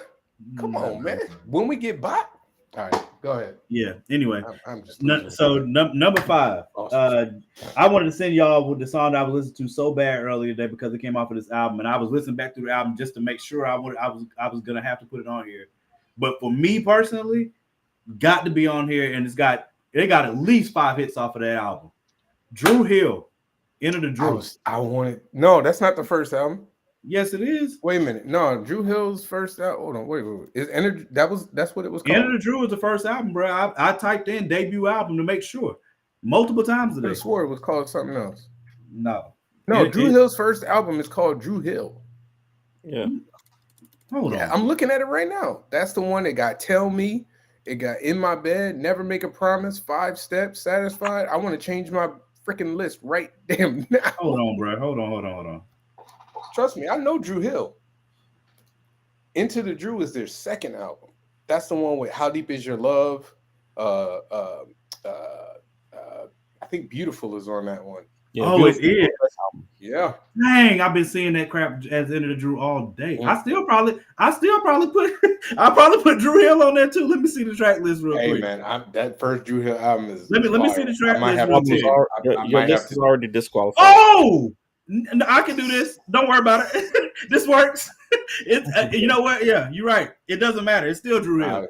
Hey, y'all, he's disqualified. No, I'm not. I missed that. He was wrong. You messed It's it still up. nah. Hold on. But that first Drew Hill album is fire though. Self-titled. But the song I was listening to earlier. Y'all see how this dude be cheating every week, bro. That's not cheating, bro. Every week. You That's not literally cheating. said Into the Drew. It's cheating to make an honest mistake. Hey, I would love for us to go back. That ain't no honest see how mistake. many times. How is it not an honest mistake? Dude, I legit, Wikipedia exists for a reason. when I looked it up all day, I kept seeing when I typed in debut album, I kept seeing Enter the Drew all day. Hold on. Nah, Google. I'm gonna Google it. Drew Hill debut album. The first thing that says is Drew Hill. It's the first thing that comes up is Drew Hill, sir. That's Drew Hill for me too. But regardless, Y'all see how he be cheating? I still would put that up. 1996 CD. I don't care what Go y'all talking ahead, about. Go ahead. Anyway, I'll go with that fine. Cheating. Every week, I can read the songs off of there. Anyway, that's number 5. It's not a Number bad 4. pick. It'd be nice if you would have picked it originally. Number 4. Maxwell, Urban Okay. Hang Suite. Okay. That joint is very close to no skips. You could play that and walk the F away and be happy for the next hour without question. You don't even have to look back at it. It's fantastic. And honestly, the only one that's even questionable is the first song, because there's no lyrics on it. It's just music. But I mean, that album is darn near perfect. It's fantastic, and it's got monster hits on there too. Number 3. Number 3. Hold on, I'm typing at the same time. Number 3, Beyonce, Dangerously in Love. I went back and forth on that crap all day only because I had to put it up there, and the only reason I put it above Maxwell's though is because of the insane level hits that it had on it. That Maxwell has some insane level hits on Urban Hate Suite, but not like the level of Crazy in Love and Me, Myself, and I. You know what I mean? So Beyonce had to be up there for number 3. Beyonce, Dangerously in Love. Hold on, I'm just typing. Hey, thank you, Sean. I'm telling you, Lady in that remix with AZ. Number 2, y'all already know, bro. The Miseducation of Lauryn Hill. Is number 2. I still say it's a hip hop album, but okay. Well, I would say that too, but there's a lot of R&B on there. There's a crap. Way more. There's more. It's not just regular R&B. It's fantastic, timeless R&B. All right, I mean, fantastic, timeless R&B. It's way more singing than rapping on. All right, I'm gonna say it. More. I'm gonna say it. Like, go ahead. You gonna say what? You about to say something? Wait, hold on. Just hold on, Danny. Let him get number 1 out. No, I'm not gonna say it. It's gone. No, you can say it, but yeah, I want please disrespect Queen Lauren. What you want to say? You say is overrated. The album is overrated. Man, you full of crap. You need to stop doing drugs, especially on live, bro. Don't incriminate yourself like that. We're gonna go through it. We're gonna go through it track by track. There ain't no okay. Let him do that. Let him do that. And I'm gonna let him. I'm assuming your number 1 is Get Lifted. You already know. It's not even questionable. That is the only debut R&B album that has no skips and is not questionable. There are no skips on that album. You on your own with that. D'Angelo is absolutely no skips, man. I'm sorry, dude. Dude, I'm looking at the track listings right now. Brown Sugar, All Right, Jones in My Bones, Me and Those Dreaming Eyes of Mine, Ish, Damn Mother Effort, Smooth. I'm gonna be honest with you. When we get by, you know the album because you love that album, but the song, those songs that you're naming that are like in between, the songs that you're naming on there that aren't Lady, Cruising, and Brown Sugar are not like out there known songs. How many of John Legend's songs are out there known songs other than Ordinary People? Yeah, on Get Lifted. Let me look at the list. He only had like 2 singles. No. What? No, he had Ordinary People. Hold on. Ordinary People and track list right now. Hold on. All right, track list. Used to Love You. Used to Love You. Ordinary People. He had Used to Love You. He had Ordinary People. So High. Again, ask around how many people Stay With know You. So High. Stay With You. You talking about album tracks, though. You talk about album tracks, and I'm not saying that it's not people fire. know She Don't Have to Know because Snoop was in the video. I never even seen that video. Like I said, there are multiple singles off of that album. I promise you, more people know more tracks from Brown Sugar than Get. We did this already. We literally did this poll already. We did this poll between which was the better album, Brown Sugar and Get Lifted. I don't think we did. And people voted for Brown Sugar. Go look. You can look. It's up on our thing. If people said that, they're liars. And they should be ashamed of themselves. That sounds like somebody who lost the poll would say. Ain't no vote. I just said I have never listened to it all the way through. I couldn't. You never listened to what all the way through? What? I thought you meant. Boy, don't scare me like that. Yes, it is on my list. I don't know. You scared me, bro. I thought you said something crazy like that. Again, to me, it's like 1A and 1B. But if you ask, no. Wow. All right. Again, we can put that poll up again. We can do it again. You can lose again. If you want to do it twice. Brown Sugar is not on Get Lifted's level. It is not. Dude, It is not, bro. I'm serious. It's just not. It's no way. It's not. I guarantee you, more people know more songs from Brown Sugar than Get Lifted. That's a There's fact. no. Brown Sugar, Me and Those Dreaming Eyes of Mine, Lady, When We Get By. What's the other one? Ish, Damn Mother Effort. That was on a freaking movie track, dude. It was on one of the best like scenes in Best Man where he got his butt whooped. Remember, this dude was sitting in the bathroom reading the book, and then he finds out that his wife slept with the best man. And he got mad and came out the door and beat him up in the background. Morgan, don't act like a put the poll up, bro. Act like a LeBron stand. There's no way possible. Go ahead, man. You put it up, man. No, you put it up, bro. Already did it. You want me to go screenshot? I don't Would you recall like this. me to find it? Would you like me to find it? I can go find it for you. I don't recall that. You can find it, or you can post a poll. It don't make me no different. I think you lying. Create the poll and tag me in it. I'm just saying. Yeah, I'm fairly certain you lying. By the way, the album that I wanted to put on that I couldn't, but damn it if that album isn't good. And I'm talking top to bottom, interludes and everything. 112. That first 112 album. What is it, too old? Is it older than 30 years old? Yeah, no, that's not older than 30 years. 112 didn't come out to like 95. I just couldn't put it over. I couldn't put it on it. Like, to me, Tony Braxton's album came so that joint came so hard. I couldn't put it over 112's, even though I liked 112. I probably like the whole of 112's album better. But it's like the Beyonce thing. Like Beyonce had so many smash hits that that's the only reason it's over Maxwell. Because don't get it twisted. I love the Dangerously Love album. I love Dangerously Love as a song a lot.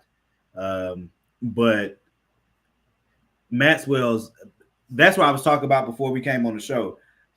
Composition wise, how they put the songs together on the album, Maxwell, that album is almost perfect. Like, almost the most perfect album I can think of is Get Lifted though. Like I'm dead serious. I don't care. It'll be 100 years from now. You can play Get Lifted and walk away, and nobody's gonna turn it off.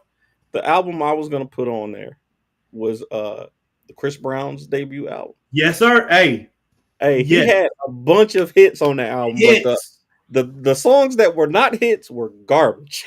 Yeah. The rest but of he had 6. He had like 5, 6 hits on that one album. He had a bunch of hits on that album. He had a bunch of hits on that first album, bro. Give Me That. Poppin'. Never a Right Time to Say Goodbye. Yeah. He had a bunch. What is it? Yo. Yeah, yo. Yep. He had a bunch of hits on that album. That album everything else on that album was like I went back. That's what was hard for me because like I had to put so again, I definitely made a mistake thinking about Enter the Drew. Mm-hmm. But man, that Drew Hill first album, dog. But both of them are fire though. Like I don't care which album you pick, they both got slap. I'm talking about slap taste out your mouth songs on there, bro. I put Cisco's debut. If I was doing that, I would say Cisco's album was pretty damn good. Yeah, that was very close to No Skips too, though. That Cisco album was pretty close to No Skips for me, at least.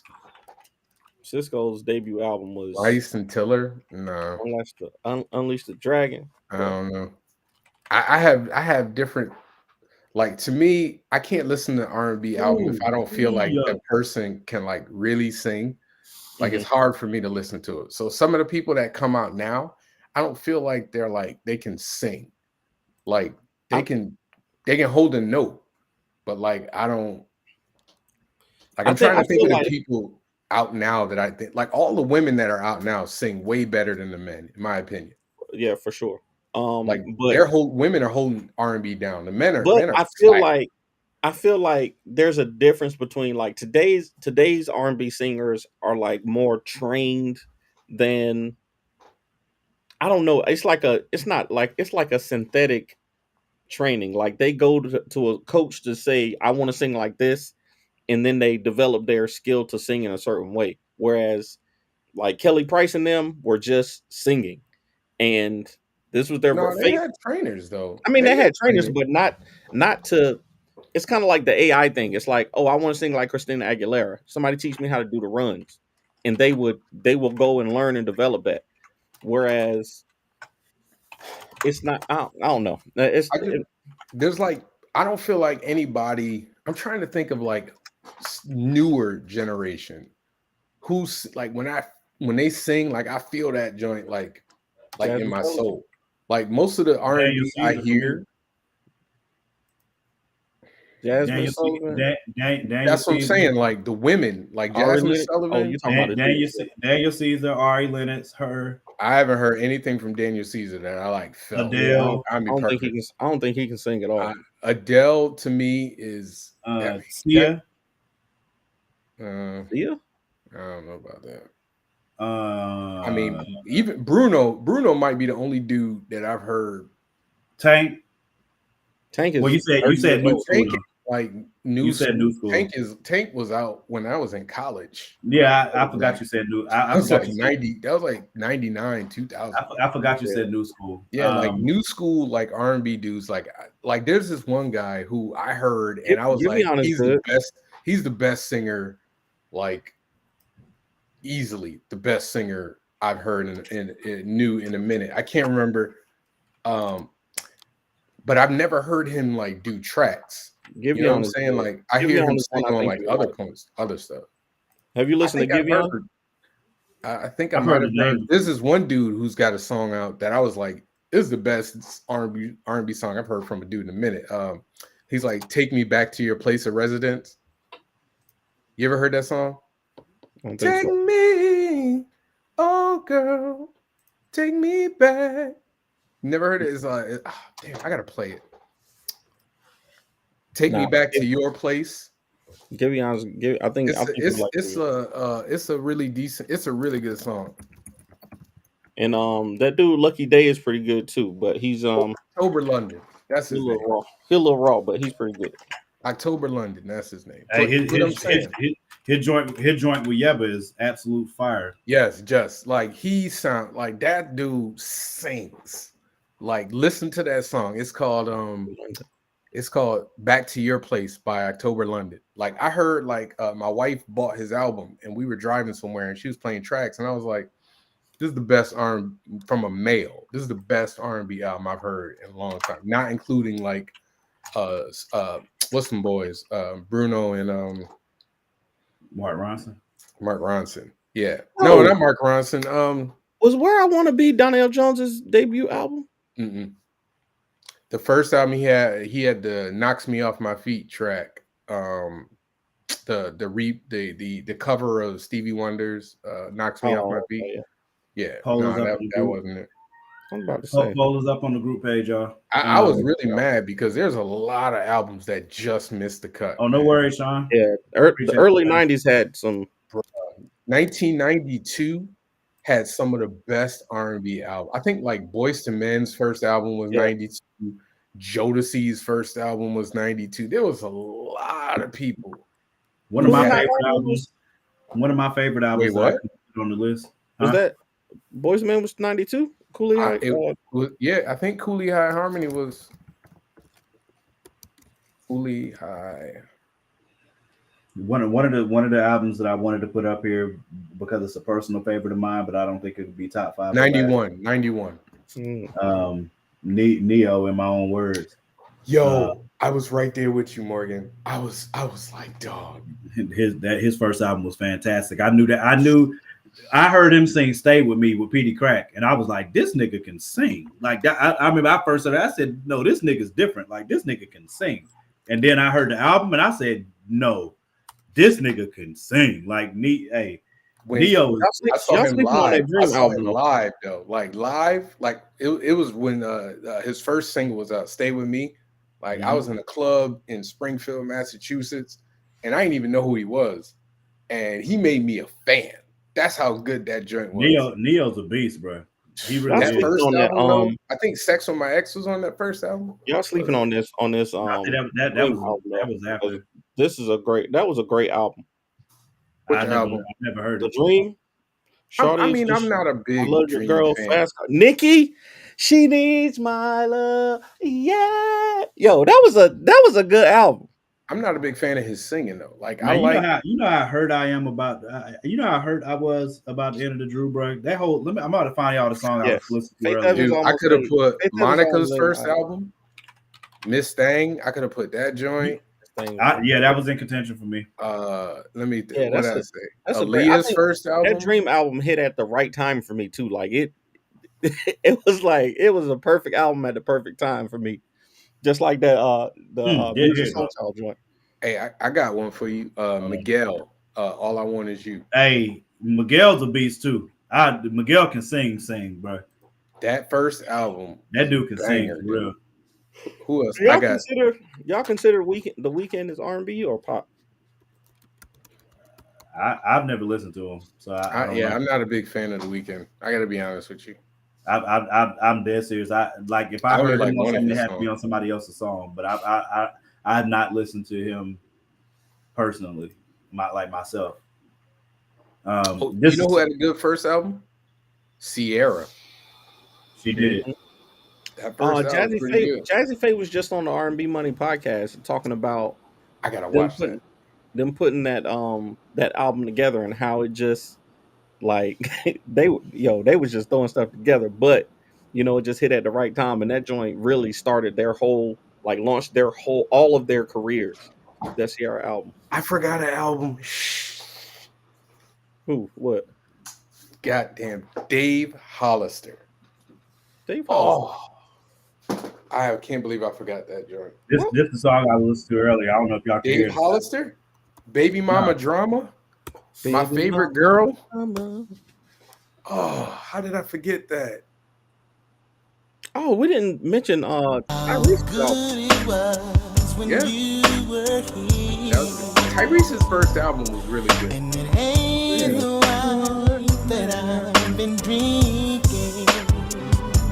I'm gonna go to the breakdown. I was listening to this. I was so close to spoiling this. I was like, yo, this song right here. This is a cover though, right? Hold on. This is a cover song. Demonetized already. Here go the breakdown. Play DJ.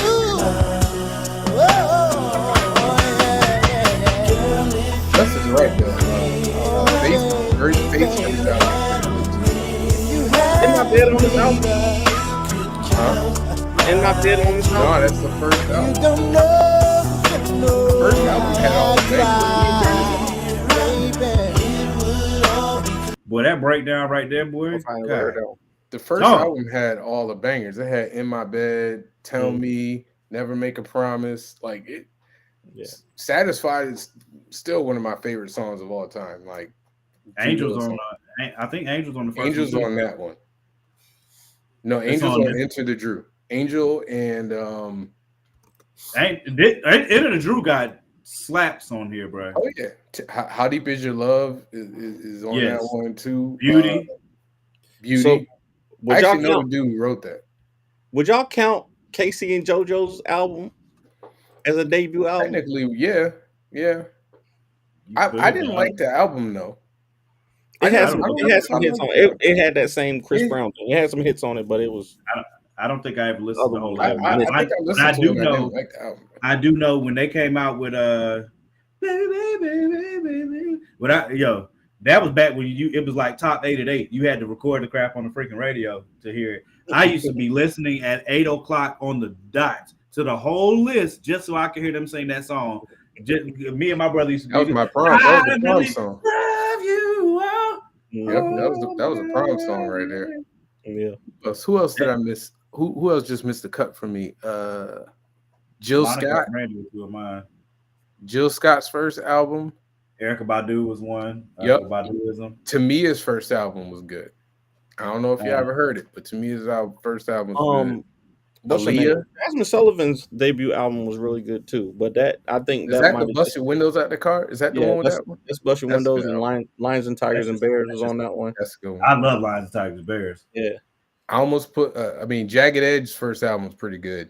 But I'm biased there. So the dude, hey, dang, man. yeah. If you don't watch the R&B Money podcast, I think you would really like No, it. I do. Yeah. The dude I like the who wrote Babyface one. the dude who Babyface's episode was good, but they had the guy who wrote some of Jagged Edge's hits was on there. I can't remember his name. Brandon or Brian? No, not not in the group. He was Oh, you talking about R&B. Why can't I remember his name? I remember his name right now right? for some reason. It's Brian though. It's Brian something, isn't it? Brian something. He writes for other people. Like he writes for all kinds of people. He's a producer. What is his name? Robert Glasper. You know, when did TLC's first album come out? I looked. It was I can't remember, man. I was looking up so much stuff, bro. Because the thing that baffled me the most, bro. In my head, I was like, nigga, it's insane. 92, just made it. There's only one there. Michael Cox. I know we can go. Yeah. I know we can go back and forth about it, monster. and I respect your opinion on D'Angelo. I'm not trying to play him at all. To me, the only clear cut one you crazy. that has no skips on it to me is Get Lifted. Like there's, bro. I can't go back and listen to Music Soul Child. I just want to sing. See if I love that album. I kept that joint in heavy rotation too. Absolutely, I kept that joint in heavy rotation when it came out. I don't know if I would say is no skips, bro. I was saying that album from front to back. I'm gonna be honest with you. Dangerously in Love is real close to no skips. If you listen to that album, go back and listen to that album. You cannot skip it. But hey, Dangerously in Love, that was a great time for me, buddy. Go back and listen to Dangerously. When that Science song came out, and I was at A&T, bro. I used to hear girls playing that all the time, bro. Between that and Daddy and Dangerously in Love was. Cisco's first album, though, that was hard. That was really hard not to put Unleash the Dragon on there, man. Y'all niggas gonna make me unleash the dragon. Got to get it. Y'all don't really wanna. Is Love Enough? How Can I Love You Tonight? Your love is incredible, dog, man. I'm not putting it over the first. There was no skips on this song, this album. I'm not putting that over Drew Hill. Was a great album. If I would have thought about it about 3 hours earlier, it might have changed my mind. Again, to me, it's just cheating. It's just cheating. If you have ran your whole career, you've been with a group, learning the ins and outs of the business. You know how to make songs. You got people who can write for you now. You know producers, and then you leave the group, and then you put out just an amazing album. Beyonce, Justin Timberlake, Cisco, like. But you're talking about the you're talking about the success stories. There's a bunch of people that failed. Yeah, there's a lot of dudes that put out albums. Like I said, Michael Jackson had the Jackson 5 all that time, and he came out with his first album, and everybody was like, it didn't. I know, I forgot, I'm so sorry, man. Dave Hollister's first album is absolutely flames. Get Lifted. I said this earlier. Oh my God. On your list. Was 100% Genuine's first album? No, Genuine's first album was The Bachelor. The Bachelor was his first. And The Bachelor was good too, though. Yeah. That's the one with Pony and I'll do anything you want. It's my word is bone. It wasn't a good. 100% Genuine. 100% Genuine is one of my favorite R&B albums. I think 100% Genuine's got Same OG on it, don't it? Same OG. Hey, if we did I love Same OG. sophomore albums, sophomore album on your list. Sophomore album is a lot harder, yo. Hey, well, y'all already know Enter the Drew is coming. you don't even have to worry about that. Enter the Drew on there. You got to worry about it because I'm telling you. Hey, listen, man. There's a bunch of, but 100% Genuine. Oh, they put their foot in that album. My Way's probably gonna be on there. Wow, My Way is his sophomore. That's right. Oh, yep. My Way's probably gonna be on there. Yeah, that's gotta be on there. Who else? I'm trying to think. Sophomore albums. 112 sophomore album was pretty good. Yep. Though. 112 probably gonna be on there. I will put Jagged Edge, baby. Jagged Edge's sophomore album was a banger. Was Brandy's sophomore album Full Moon? No, I think so. Her second sophomore album was with Sitting on Top of the World. Oh man, come on now. That wasn't. I mean, they had Setting on Top of the World and Boy Is Mine, but I don't. Let's see. Hey, The Boy Is Mine is That's one of the two, biggest. that's two of her biggest hits, bro. Yeah, but the rest of the album, it's albums, yo. Let me look at Albums. it because I'm thinking Damn, Full who Moon else? Aphrodisiac. Who else had a banging sophomore? Well, if we doing sophomore albums, SZA. the GOAT. SZA. If this ain't your number one, sir, Boys to Men 2. Yeah. I mean, it's kind of a shoe in. Like, my God. Well, hey, Jodeci though. Jodeci had wasn't the show. Wait, what was Jodeci's? What was freaking? I ain't gonna cap, bro. SZA's joint. Never Say Never. I don't know, Never man. Say Never Never. Say Never was a Angel in the Sky. Yeah, that's the one with Angel in the Skies on it, bro. That one. Hey, that's the one. I don't even remember. How does that song go? Angel Jodeci, Diary of a Mad Band, y'all. That's what Angel in the Cry for Skies, You, bro. Come on, Fiendin', What About Us? Wait, let me see My what Heart song Belongs to You, Alone. Jesus Christ. That's hard, yo. Yo, anybody doing MegaCon? Actually, Paige, I will be at MegaCon. I will be in Orlando at MegaCon on February 1st. So, Paige, come see your boy. Come by my table. Rodney Jerkins was all in this album. Angel in the Skies. Rodney Jerkins is in every Brandy album, dude. Yeah, that's like his. That's his. Almost Doesn't Count. Top of the World. You Don't Know Me Like You Used to. Never Say. Yes, Yeah, this was a good album. Put the album on. Hey, Tony Braxton's sophomore album was pretty damn good too. That's what Unbreak My Heart. Sophomore albums is going. Unbreak My Heart. We could probably have a completely different top five. All of us gonna have. Oh no, there's no way we have the same. Like Tony. Yeah, Enter the Drew is definitely still gonna be my. It's still coming in my five, bro. There's no question. But that's some great sophomore albums, though. Enter the Drew is definitely coming. Hey, Paige, I'll be there, man. I'll be there. Donnell Jones, you got some. Some great. Donnell Jones had Where I Want to Be. Yeah, man. You know who's out? You know who had a good debut album? Hey, why John you playing? B. Why you playing? I'm gonna show you. I'm gonna show you. Now This one I have to consider. This one I would have to consider. This one I would have to consider. Wait a minute. Hold on. Time out. I can't see. You're okay with Future Sexy Love or whatever. Future Sex Love song. You're okay with that, but not Justified? Justified is this album's better than me. No, bro. No, Justified is. I'm telling you, bro. Justified is a great album, bro. Bro, sorry. Until the end of time, My Love sets you back. Hey, listen, I'm not saying it's not a great album, but Justified came out of it didn't come out of nowhere because of course he was Summer Love and Set the Mood. Come. Hey, by the way, John B got a banging. I mean, not John B. John Legend got a good software album too. Yes, he does. Ooh boy, I think I might like his. I think I might have liked his software album better than not. Hey, Music Soul Child. Music Soul Child got a great. Was it Soul Star, right? Music too. I thought it was Soul Star. Or is it I Just Want to Listen? Just Listen. Just Listen is the second one. That still might be back on mine too. Shoot. Just Listen was a great album. That's hard.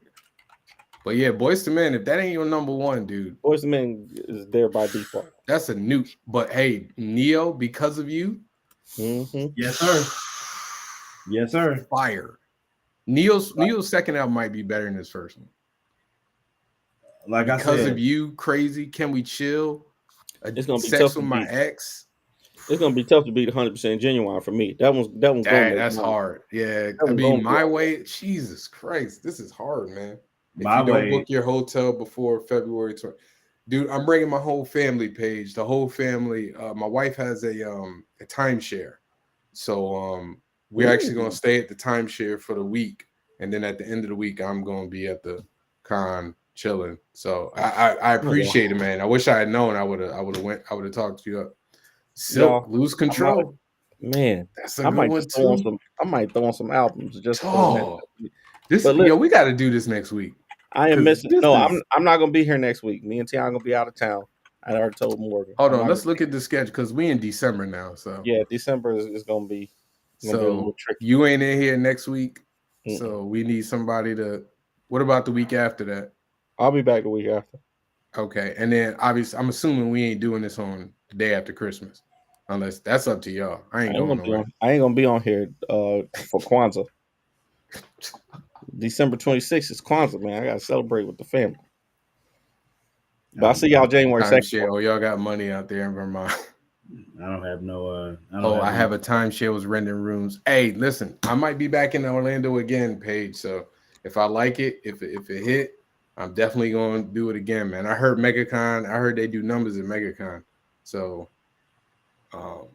I'm trying to go. I'm trying to expand this year. I was in the Northeast.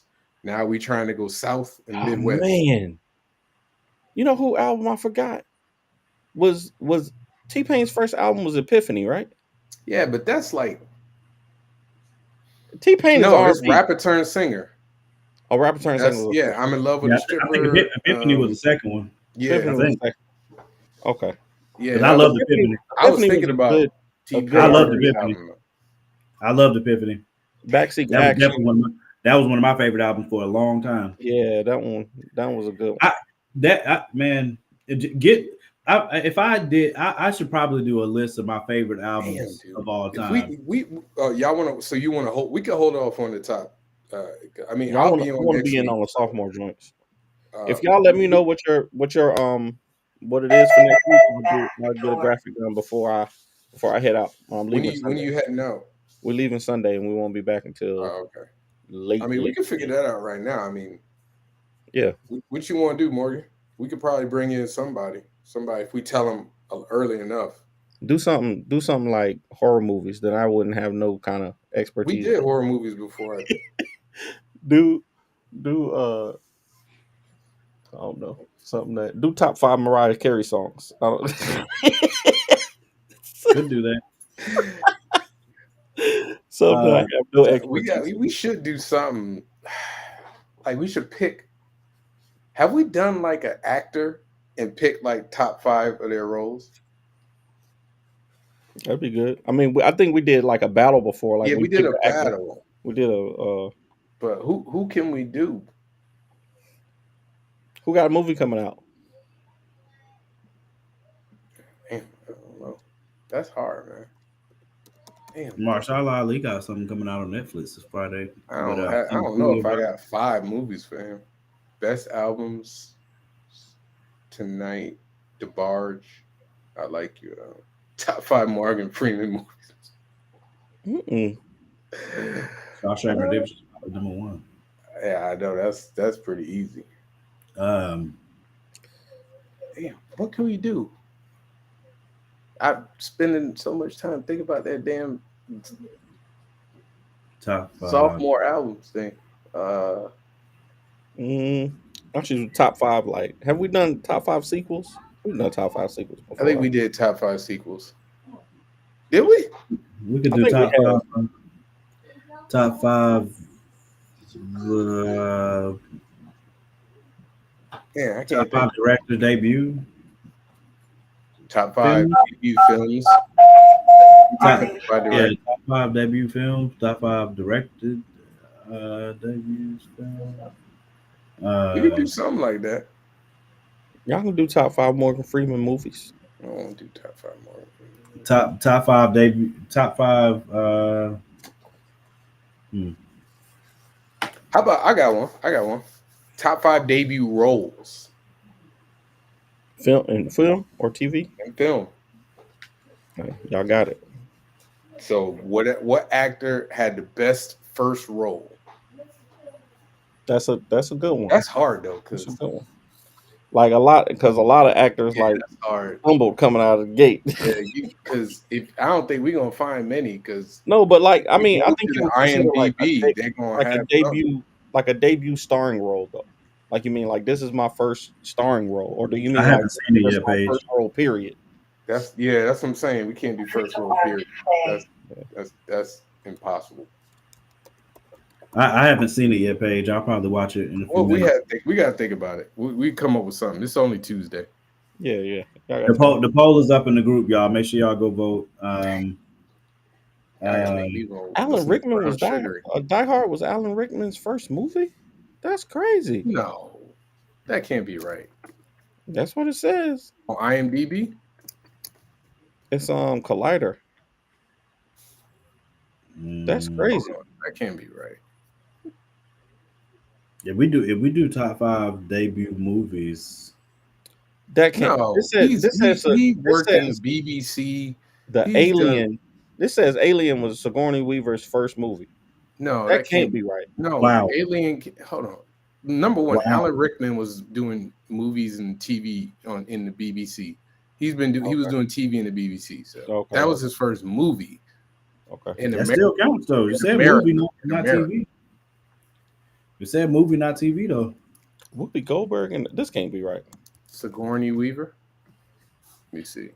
If Alien was Sigourney Weaver's first movie, that's insane. I wonder was Whoopi Goldberg's first TV. Okay, she was in a movie called Madman. Is this a movie or a TV show? Yeah, it's a movie. It's a movie. So she was in some weird 1978 movie called Madman. I think this was her first starring role. Like Aliens was her first starring role, I want to say. So yeah. That movie stands up ever. Like it still looks really good. You want to try that? We could give that a try. Top 5 debut starring roles. Because this guy, not when you your first starring role. Yeah, Whoopi Goldberg the first being The Color Purple, like her first starring role is The Color Purple. Let's do that. That's crazy. Let's do that. I like a challenge. All right, I'll put together a graphic. I'm probably gonna put Whoopi Goldberg on it. As a matter of fact. All right, I'll catch y'all brothers in a couple weeks. All right, man. Be safe out there. Have a great vacation. We out of there. Yeah, I'm getting ready to go. Probably listen to music or something. All right. Love y'all. See y'all next week. Love y'all brothers. And hey man, stop getting arguments online. Who, Just me? stop. Both of y'all. I ain't been in no arguments. Stop. You ain't been in no arguments. Nobody, bro. You ain't been in no arguments. Me? Yeah, you. Online? Yes. With who? Dude, you just came on here last week talking about you was in arguments online. You were arguing with Kenji. You were talking about you were arguing with a whole bunch of people, dude. Come on now. Just don't. I at least. Oh, that was on the Marvel. So you did. That's okay. You Yeah, did. just don't You do argued. So I forgot. I don't listen. I don't argue. I debate. No, you be arguing. I debate. You be arguing. Listen, no. Time out. I told You be making it personal. That's the problem. When do I make it personal? Hold up. Time out. I'll just play with you. I'm not gonna put names out there. I didn't make it. I don't make stuff personal until people make it personal. When you start calling me names and being disrespectful to me, hey man, then you're telling me that you have no rules of engagement and you don't care. And at that point, then whatever is whatever. But before that, I'm respectful and I stay on topic. I just don't be rude. Don't call me a name. Don't be disrespectful, and I won't be rude. Don't put your hand in front of the camera. Don't put your hand in front of the camera. I don't need to see all that. Just talk to me like a normal human being, and I will talk to you like a normal human being. But you know, people on these interwebs. I can have discussions about things, but I also am very measured in who and when I'm going to do that now versus maybe a year ago. Like I'm not interested in random, especially if it ain't got to do, if it doesn't have anything to do with me and I'm not really interested in it like that, no way. I don't care less, bro. You know what I mean? Like y'all can argue. Like there's some topics I see people arguing. I'm like, and I just keep keep on scrolling because I don't care. I do that too. Yeah, I don't care unless you say my name. I've always been that type of person, bro. I could be sitting in between two people having a heated conversation, but unless one of y'all said my name, I don't know. But, I mean, sometimes like I will see an interesting debate, and I will like if it's on Facebook.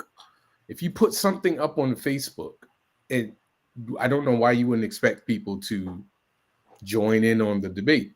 Depends on what I said. That's weird to me, though. I just had this conversation about the Marvels. The reason that it was irritating me about when Mike was posting All Mike was posting is for him to congratulate Nia DaCosta on the accomplishment of being But that's different black though. woman. To me, Blah, blah, that's blah. different though. People came on his post and was like, well, and I was like, y'all niggas are lame. Like that crap is crazy. Again, But that's not what I'm talking about though. That's not what I'm talking about. I'm talking about if you post something that's a legitimate like conversation starter. Like to me, that's not a conversation. That's like if I come out and say happy birthday, Morgan, and everybody's like, whoa, really? His birthday was yesterday. I'm like, nigga, that's not like, but that's what I'm saying. That's the same thing as what you're saying. To me, that's the same thing. If I come out and I say, yo, congratulations to Morgan for selling, 1,000 copies of Lumberjacks. Mm-hmm. And somebody come in and be like, well, that to me, I wasn't making a conversation starter. I was just saying congratulations to you. Now, but but that's what I'm saying. If you bring up a topic like for that fosters a discussion and you're actually having a discussion in the chat, if like I might join in, but again, I try not to get rude. Like I'm not going to call you names. Like I'm not going to do any of that, but I will like, hey, if I disagree, I might go, well, I don't really agree with that. And you could either be like, okay, like I've had that happen a bunch of times. People be like, okay. And I'd be like, okay, clearly they don't want to have a debate and I'll keep it moving. But if you engage me back, like don't get upset and be like, well, I didn't ask you to provide your opinion. I'm like, but you've been engaging with me for like 5 minutes. If you didn't really want my opinion, you would have been like, okay. I mean, people do that to my post all the time. I've seen I had this discussion on Facebook not long ago. One of the times that it bothers me is if you are making it if I'm posting on my page and I didn't tag you and I didn't add you and you are saying something to counter what I said on said post. If I don't do that to you, that's when it starts to be like, that's when I start looking at you like, nigga, you one of them. You know what I'm saying? Well, give me an example. I'm just curious. If let me see. Because I've seen you post stuff that looks like you're looking for a conversation to be started. Well, and I'm like, you know what I'm saying? Like, that's what I see a lot of people do that. But so the reason I brought that up is because like if I did that, but I did not ask if I made a post like that, but I did not ask for anyone's opinion, I just put a statement up or something like that. That yes, this statement could start a conversation. But if I didn't in that post ask for a conversation, and I wasn't adding people, and I did not post it in a way that's asking people's opinion. If I posted it as a statement, then if that person later on says, nigga, I didn't ask you, I wouldn't be able to really say but so much. I'd be like, oh, okay. You know what I'm saying? And that's because I've been in that situation where it's like, you know what I'm saying? Like if I come into the conversation, they'd be like, nigga, we didn't ask you. I'd be like, oh, all right, fine. Nigga. I mean, you know what I'm saying? Like, that's all you can do. That's fair. Especially if I'm on your post. Which now, is fine. But that's what I've said. That's what I've said. Like one of the things that would irritate me is if I'm on my post and you're coming on my post to make something into a conversation or an argument, but I don't do that on your post. Now I'm going to be like, you one of them niggas, ain't you? You know what I'm saying? And that's where but we would probably have a conversation about that if you were doing it. Because me and Kenji talked about that before. We had that discussion about Barbarian. And me and Kenji got a lot of stuff straight after that conversation. And you just have to learn people and how they, and you all, I don't know, bro. I mean, I'll be having conversations all the time.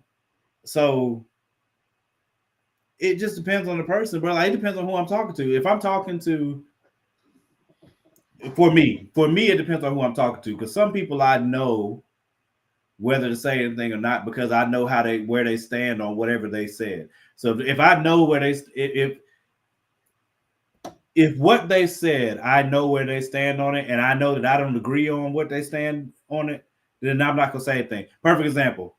Tyler, y'all know me and Tyler are cool, and we've had contentious conversations online and otherwise, and fun ones and funny ones, and it runs the gamut.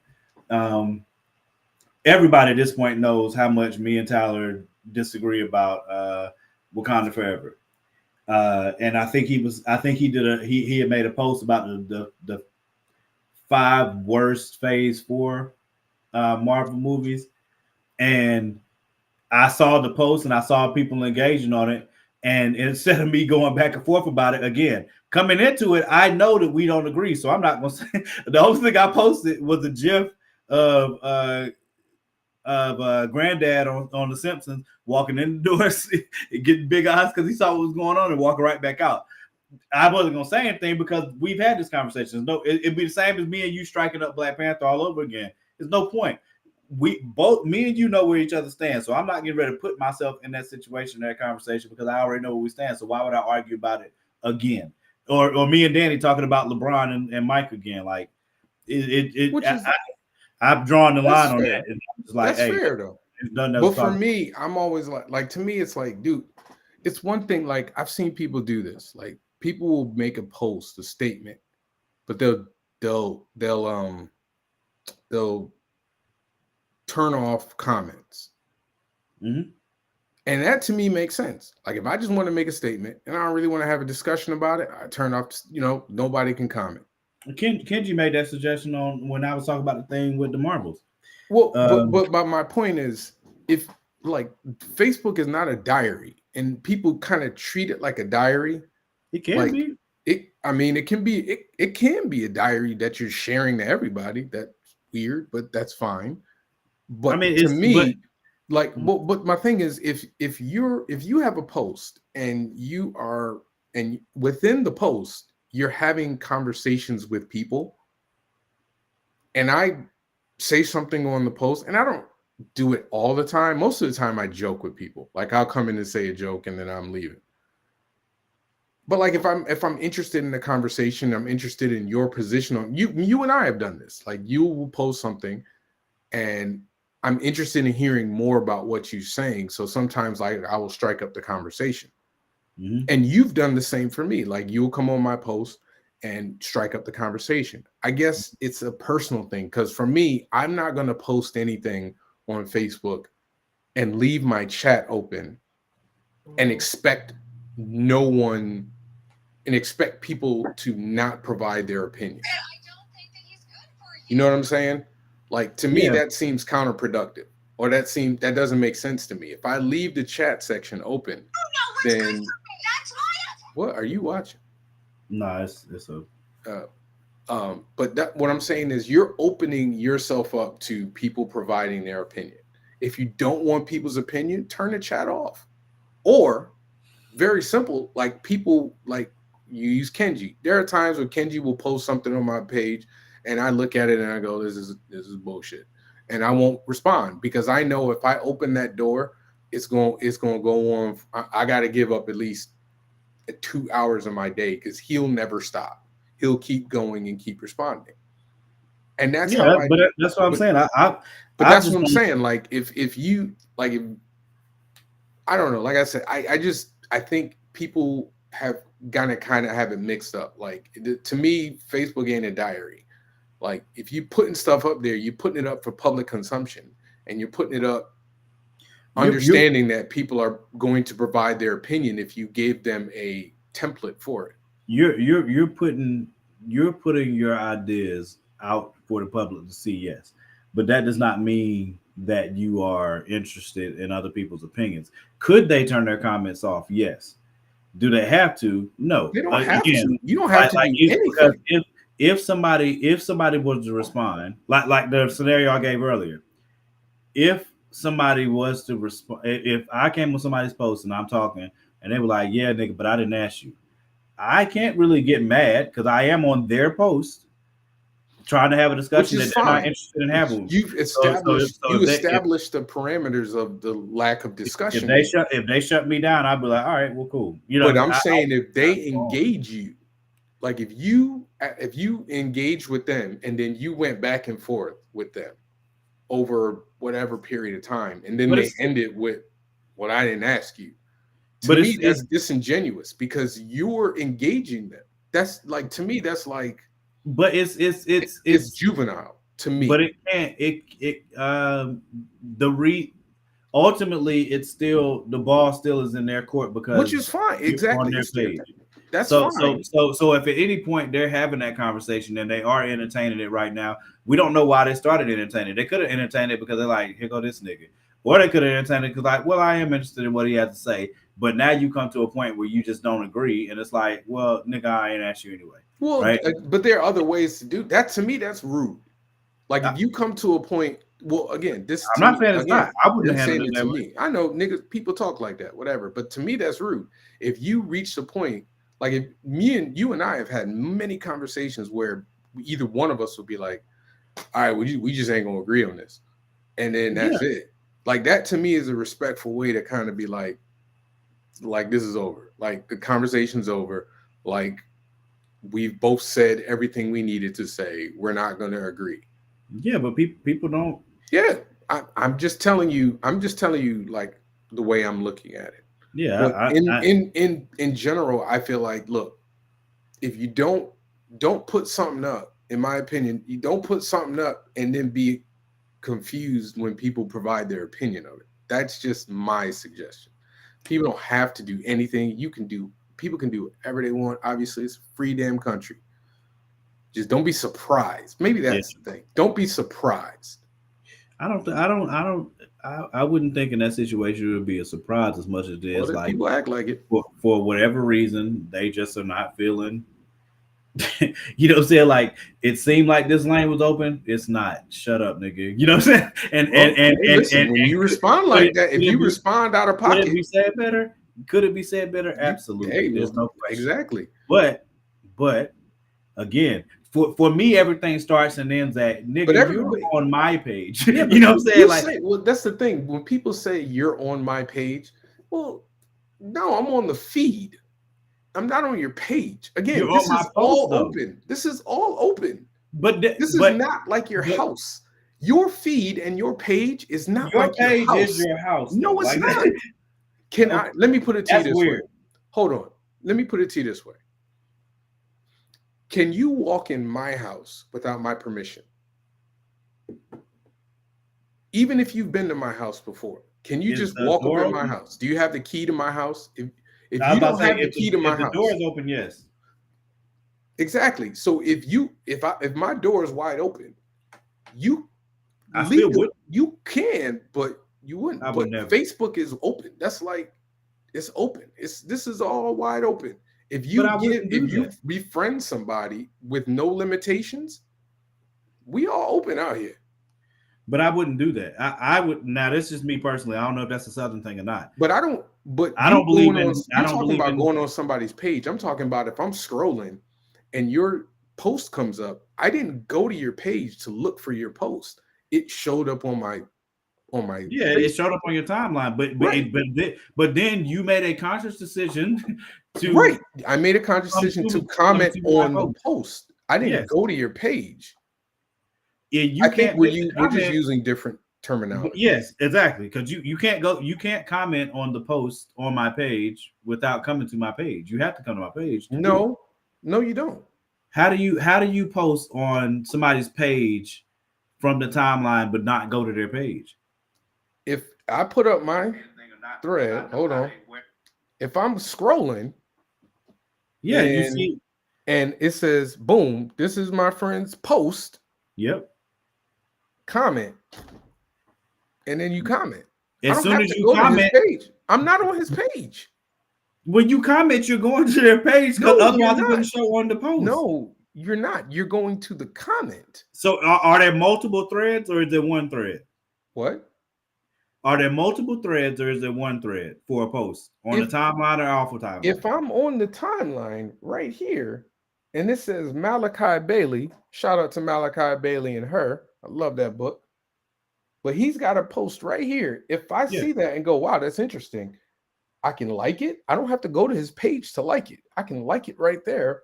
I can comment on the post, not the page, the post. But if you now, understand what I'm go saying. to his page. No, but we're talking about two different things. That's why you have to be you talk about. But it's not. The only point I'm making is the timeline won't see it if you're not going to see something from me on my timeline if I didn't post it on my page. Right. I don't have to go to your page to see what you posted. Exactly. But you also cannot. You can't post on the timeline to that post without it coming to my page. That's different. Of course it comes to your page. But that doesn't mean that when you say, hold on. When you say, that's like, if I wanted to post something directly on Malachi's page, then I have to go to his page and then post if he has the capability to do so. Like if he allows people to post on his page, then I have to go directly to his page to make a post. But if I want to comment on a post that he made, I don't have to go to his page. But okay. Will you agree that a timeline is just a consolidation of posts from people's pages? Right. I'm yes, that's what it is. Yes. So which you've allowed to be open to the public. Correct. But you still my only point is a technical and it's not even just a technical point. It's a factual point.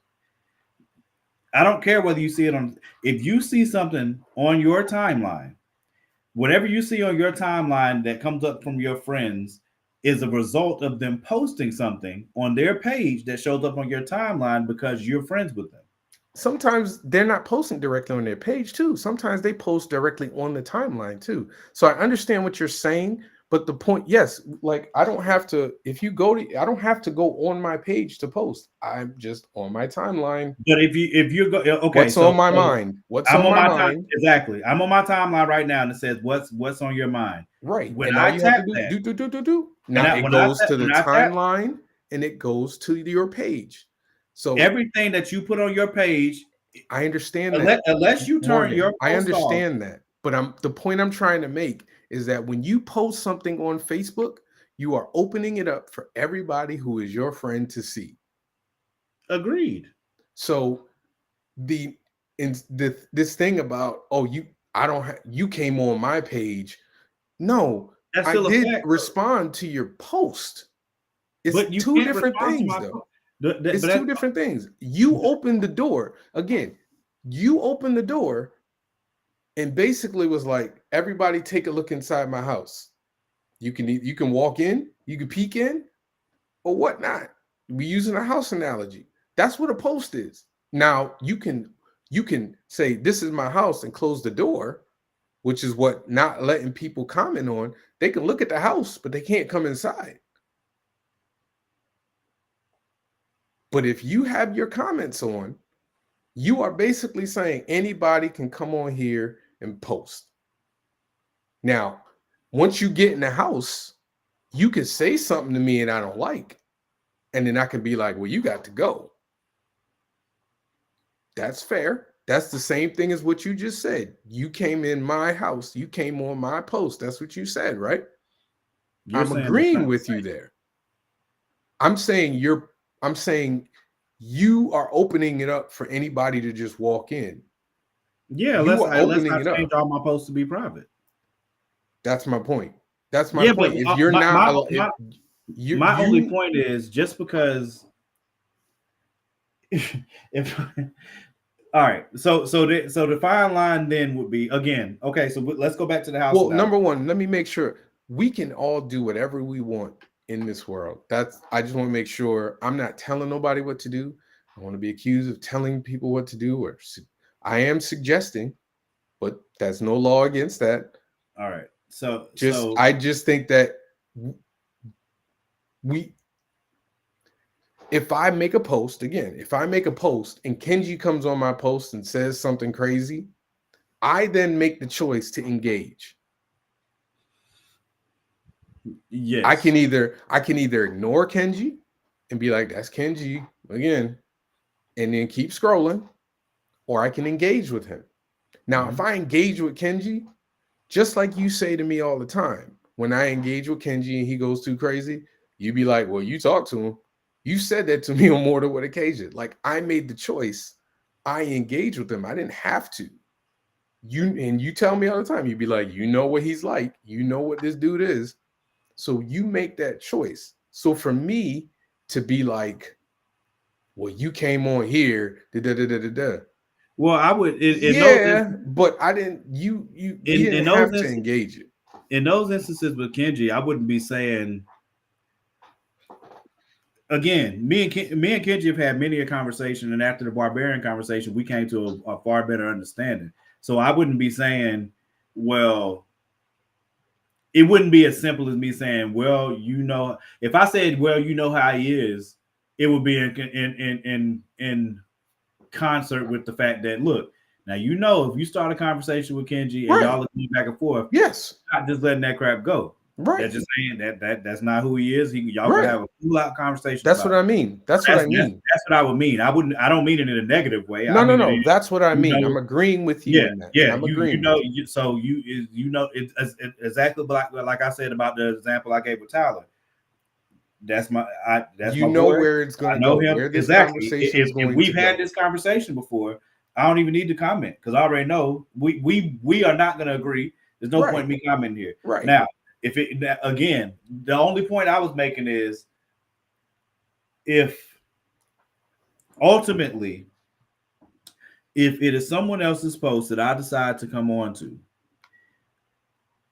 at any point, they're completely within their rights to be like, nigga, move, go on. You know what I'm saying? Like and the most I can say is that's rude. But honestly, I do got to move on. It's not my page, it's theirs. And I decided to come on to it, and they're not interested.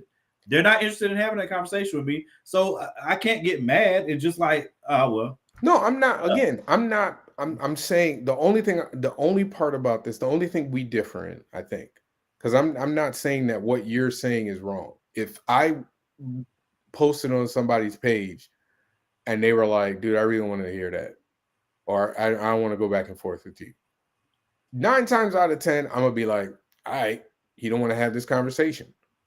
I'm saying if I do make a comment and you engage me and we are having a conversation about it, if you don't want to continue the conversation, especially if it hasn't devolved into some of the madness that happens on the internet, you know how it gets. Like, some people don't know how to talk, but if it's just like, we're not agreeing here, like, there is, like, where we got manners here, like, there's a way to be like, all right, man, or just stop. Like, there are times where, like, I will have a debate with somebody and I'm like, this is not going anywhere, and I'm just gonna stop.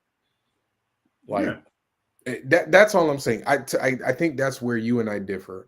It's the engagement part. Like, if you're engaging with somebody, then after the fact, it's to me, it's disingenuous to be like, well, I ain't asked for your opinion in the first place. Well, you continued the conversation, so at some point you did want to hear what I have to say back.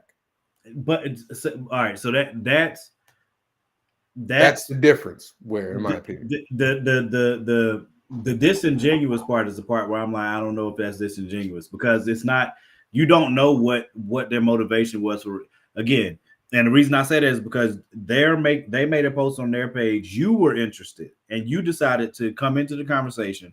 If they engaged you, you don't know what their motive. So if you engaged on their post, it's because you were interested in what they said. They might not be interested in what you said. They might just be engaging because they're like, here go this nigga, or they want to make you look stupid, or they are actually interested in what you think, or whatever. But you're not gonna know unless they tell you or it's made apparent in the conversation. But the person whose intent we know pretty starkly is the person who decided to come onto that other person's post. the person's posted is, you don't know why they responded to you. They could have responded to you. There's a bunch of reasons they could have responded to you. I'm not saying that there isn't reasons behind the response. I'm saying that once you again, this is all me. I'm speaking for me. All right. This is clearly everybody's got their own rules and whatnot. So I'm not trying to make a blanket statement for anybody. I'm just saying for me, if I engage with you, then and when I say I engage, if you say water, let's use the Black Panther thing. If you say Black Panther shouldn't, if I say Black Panther should have been recast, and you say, nah, man, it's good that they recast, whatever, and I go, well, why would you think that? And then so now we're engaging with each other, and then we're talking, and then we reach a point where neither one of us is giving. Like, to me, it's childish to be like, well, I ain't asked for your opinion anyway. Like, that's where it's childish to me. Now, if you initially come out and be like, dude, I don't really care. I ain't asked for your opinion. Then you've set the parameters you set the boundary at that point is to me. Like, if we're talking about boundaries, like, you set the boundary at, I don't really want to talk about this with you right now. Mm-hmm. Whereas if you talk to me and you're talking to me and you continue to talk to me, and then you reach a point where we either just don't agree, we probably don't agree. If agree to disagree, just sitting there, like, there's a way to like establish the boundary without it being that abrupt and that, I'm looking for a word, that harsh. Because I did come on, but you did engage me, and then we're talking. Now, if I'm being a jerk, if I'm being an a-hole, that's different. Like, that's being a jerk. Like, then you get what you get. But yeah. I mean, it's not a easy black and white thing. I don't think it's a black and white thing. It's all, and it's because it's all somebody subjective. could be having a bad day. It's all subjective. People see things differently, and that's what it comes down to. So, like I said, for me, I've been in situations where I've come into a conversation, and it was made clear to me that they were not interested in what I had to say.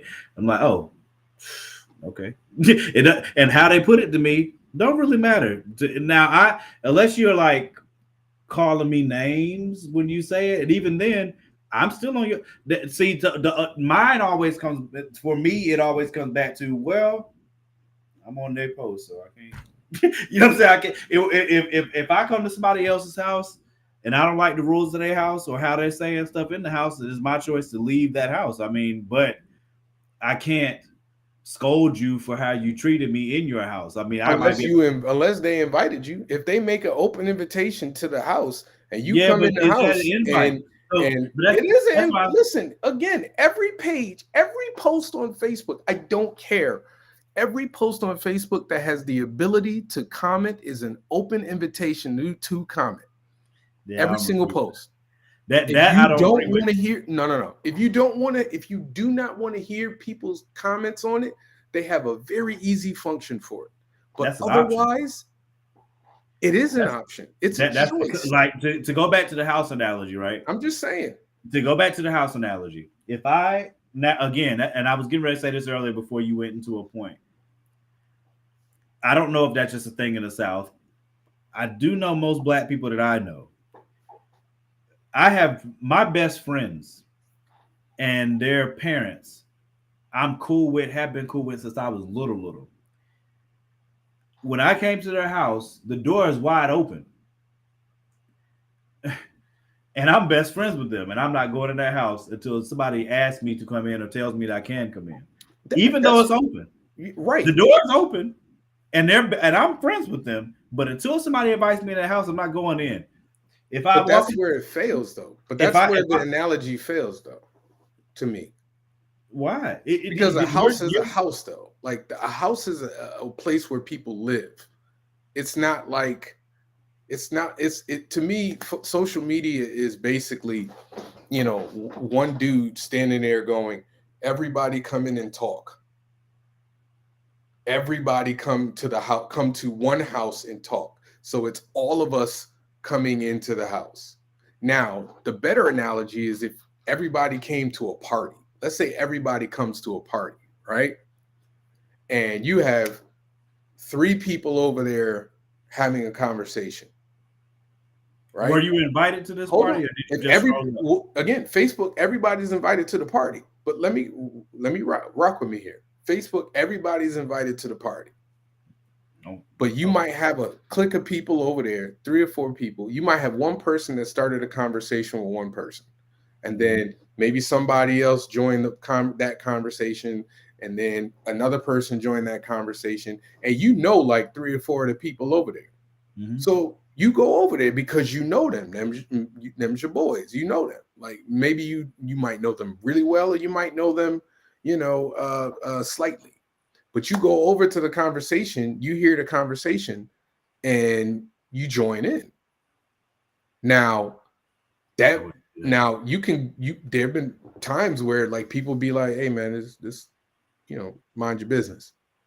Mm-hmm. Now, at that point, and we've all been in situations like that, you probably go, my bad, and then you move on to another conversation. Now, if you go over to the conversation and you engage in the conversation, and then they engage back with you, now you're having a conversation. Now, but if at the end of that if during this conversation, the other person, one person feels like, they don't agree with you, and I don't know about you, but if in a party I'm at, if they pop off at the mouth at you, there might be a problem. It's not. See, okay. So that's where that's what I'm saying. That's where we're mentally different. If I told you, if let's say you on this side and Danny's on this side, and you and Danny are having a conversation, right? Y'all didn't say my name though. Y'all ain't said nothing to me. Y'all having a conversation personally. I'm in the middle of you, but y'all having a personal conversation. Unless you said my name, I'm not in the conversation. Yeah, but why would you have a personal conversation with somebody in between it? That's what I'm saying. Hold on, but if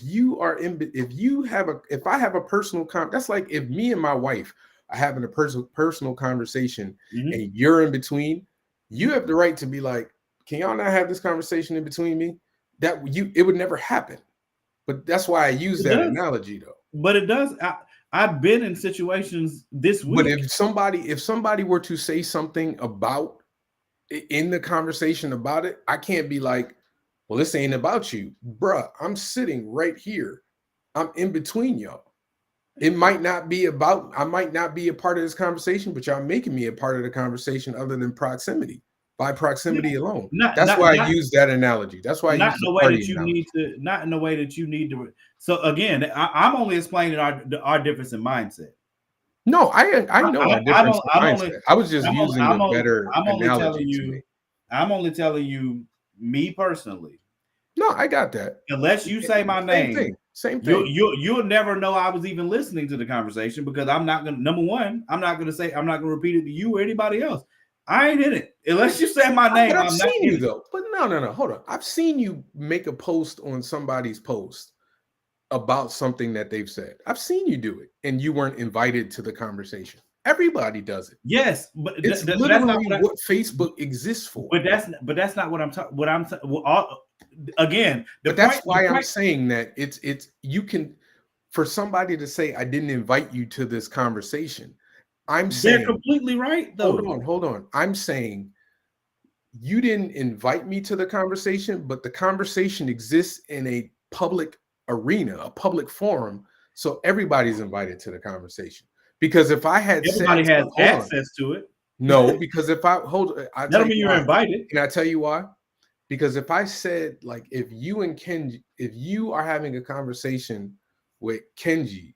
Hold on. Morgan is talking about more on a personal level, not for generic stuff. I know what Morgan is saying, which is with the conversation over. That is a more personal thing. I'm saying that if you made a comment and you said, and you're talking about recasting T'Challa, and you said they don't need to recast T'Challa. If I came on your post and was like, Morgan, you damn right, they don't need to recast T'Challa, you ain't gonna have a problem with me not being invited to the conversation because I'm reinforcing what you're saying. So I may or may not. Because I didn't. Again, I did not ask. Would you really say that? Would you say that to that person though? It would depend. Okay, that's why I said this issue is only complicated because I'm just asking the question though. I know, but I'm telling you, there have been times where I made a statement in real life, on social media, wherever. I was not asking for anyone. Again, me and Kenji have talked about this, and I told Kenji, I said I agree with you that that's another thing that could be done, but I don't think I don't think you have to. You know what I'm saying? Like, no, I'm not saying that you like have. if I make a post, nothing is a have. Nothing. If I make a post, I don't have to turn my comments off. Right? I agree with you. All right. So the only thing, again, I'm only explaining our difference in mindset. You think about things differently than I do. No, everybody thinks differently. That's why I said this kid. The only reason this situation is hard is because people think differently, right? And I understand that. You use social media. I understand that people think differently, but the what I'm talking about is the concept, and the concept of social media is it's an open forum unless you put limitations on the forum. You feel me? Like. That's why we have groups, though. We have the option. You have the option. You have the choice. But again, the difference is there's a difference in between having access to something and being invited to something. Those are two different things. And that's why and where we disagree is, in my opinion, and this is my opinion, if you're making it open and available to everyone to comment, access. No, well, you have access to it. If you want to use the term access, that's fine. If you are providing everyone access to being able to do something, then we're all invited, because that's what Facebook is. Well, yeah, that's what I'm saying. That's where we disagree. That's what the disagreement is. That's where we disagree. That's like if I happen, you don't need an invite. Is Kenji actually? God damn it! I agree with Kenji. But that's not. There is no invite in this sphere unless if I'm having we're talking about like a group, like Black comic book creators. That's a perfect example. Like if you have a group of people that now you got an invite. Okay, you can come in. Nah, you can't. You can come in. You can't. That's limited access. So the conversations that go on in there are. But I can make the access limited myself by saying, "Nigga, no." Again, like if I'm having a party, it does not mean if I'm having a party that's outside, right? That doesn't mean that I'm saying everyone that's outside is welcome to this party. It doesn't mean that. Well, it depends on. It depends on. If I'm having a cookout. If I'm having a cookout at the park, right? It's outside, but there's still social. But in that instance, though, there are still social limitations on there. Whereas for Facebook, there's not really social limitations. Like, let me put it to you this way. Hold on. If you are having a cookout in the park. Like I was with my son and we saw this family having a cookout. If I went over there, I would have somebody gonna stop me and be like, "Who are you? I don't know who you are. You move on." Right? Because I don't know those people. Maybe. Now, well, maybe. Sometimes they might go, "Hey, you want some food?" That happens. That's fine. Yeah. But that's not. Again, doesn't mean you're invited. But again, hold on. Access can be revoked. But let me put it to you this again. That's different than what social media is, though. Social media is basically you and your friends are all in one big party. I don't comment on posts. Generally, I don't comment on posts on people I don't know because I don't know that person. Now I can, but I don't. Me personally, that's a limitation I've provided on myself. And we all, and clearly you provide a limitation for yourself. Like maybe this person I don't want to talk to, yada, yada, yada. You put that limitation on. But in that's general, the only point I've been making. But what I'm saying as a concept, as a general concept, there are no limitations unless you physically enact the limitation in the program. That's the point I'm trying to make. Or I can verbally. The only thing that I've been saying this whole time, but that doesn't really stop you. That doesn't really stop the access unless you actually prevent access. The only thing that so my 2 points were: number one, access is not the same as an invite, and number two, right. And I'm saying there is no invite in there. That's what I'm saying. There's no invite in social media. There's no invite. The invite is you and I became friends. Let me rephrase it. The invite for social media is basically I friended this person. So once I friended this person, I'm okay with that person being able to see my page, being able to comment on all my stuff. Mm-hmm. Now, again, Facebook allows you to limit what people see and do. Like you have the ability to go in and be like, yeah, I want to be friends with this person, but I don't want them commenting on my thing. I don't want them doing yada, yada, yada. I mean, it's tedious, but we have the ability. But I'm saying once you provide that invite into that social sphere, then the access, you're saying you have access and you have the ability to comment on anything. And the only way you take away that access is if you defriend somebody. So I can agree that there's a limitation there. But social, again, it's one big party where it's, hey, you're my friend, you're not my friend. There are people who I've not friended on Facebook because I don't want to deal with them. That's the boundary. That's the limitation. I don't generally befriend people I don't want to talk to on any level. Now, some people do it, some people don't. That's their own thing. And like you and I can kind of agree on the fact that this is all personal limitations, personal boundary. Like we can agree on that. Like you said, like there are certain things that you won't do. There are certain things that I won't do.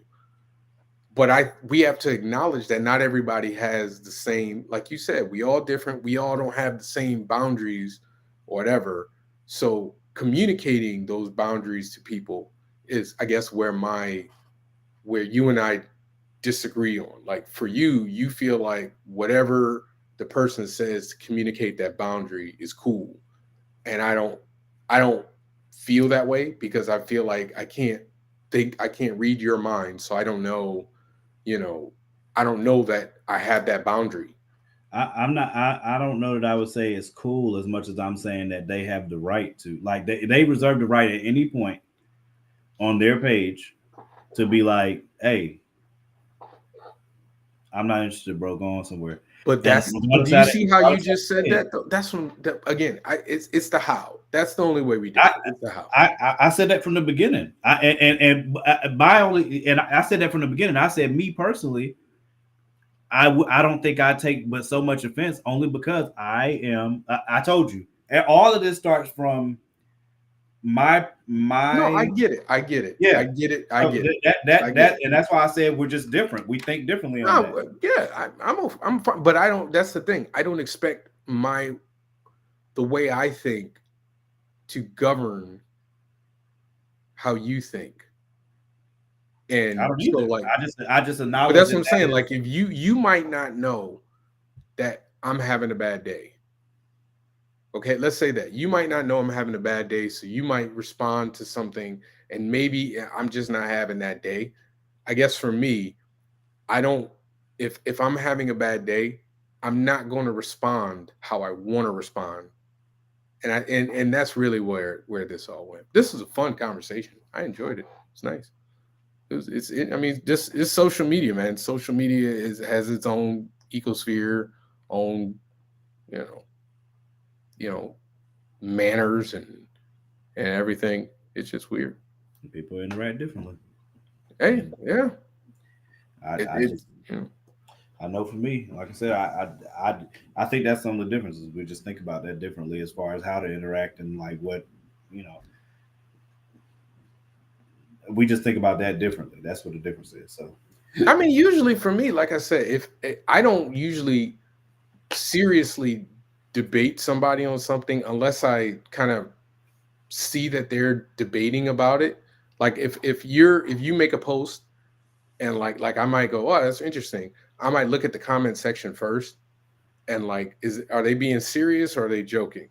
Like, are they having a serious conversation with it? And then I'll be like, and I'll read it a little bit before I determine even if I say anything on it.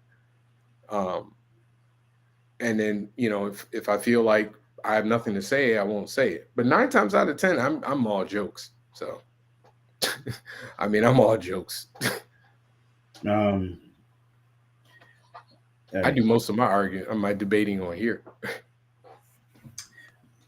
you know, like I said, but yeah, we got next week. there's What are we doing? We had on that though. Are we doing top 5 movie debuts? Movie starring debuts? How we want to? Something like that. We gotta figure that out. Starring. Yeah, we'll figure that out. All right, yeah. See y'all next week. Appreciate y'all for coming through as usual. You know, y'all know how we do, bro. It's just random. We just talking. We just talking. This is barbershop talk, yo. Y'all, we'll be back next week. Danny will be off, and we'll have a guest host, hopefully. So, hey, how about this? How about we do this? If somebody's on listening, if you listen and you want to join, just let us know. If we gonna screen it, because we ain't trying to go crazy, but it'd be cool to have one of our viewers be a guest. That's cool with me if they want to come on. Yeah, just let me know. All right, yeah. All right, y'all. We'll see y'all next week. Love y'all. Peace out.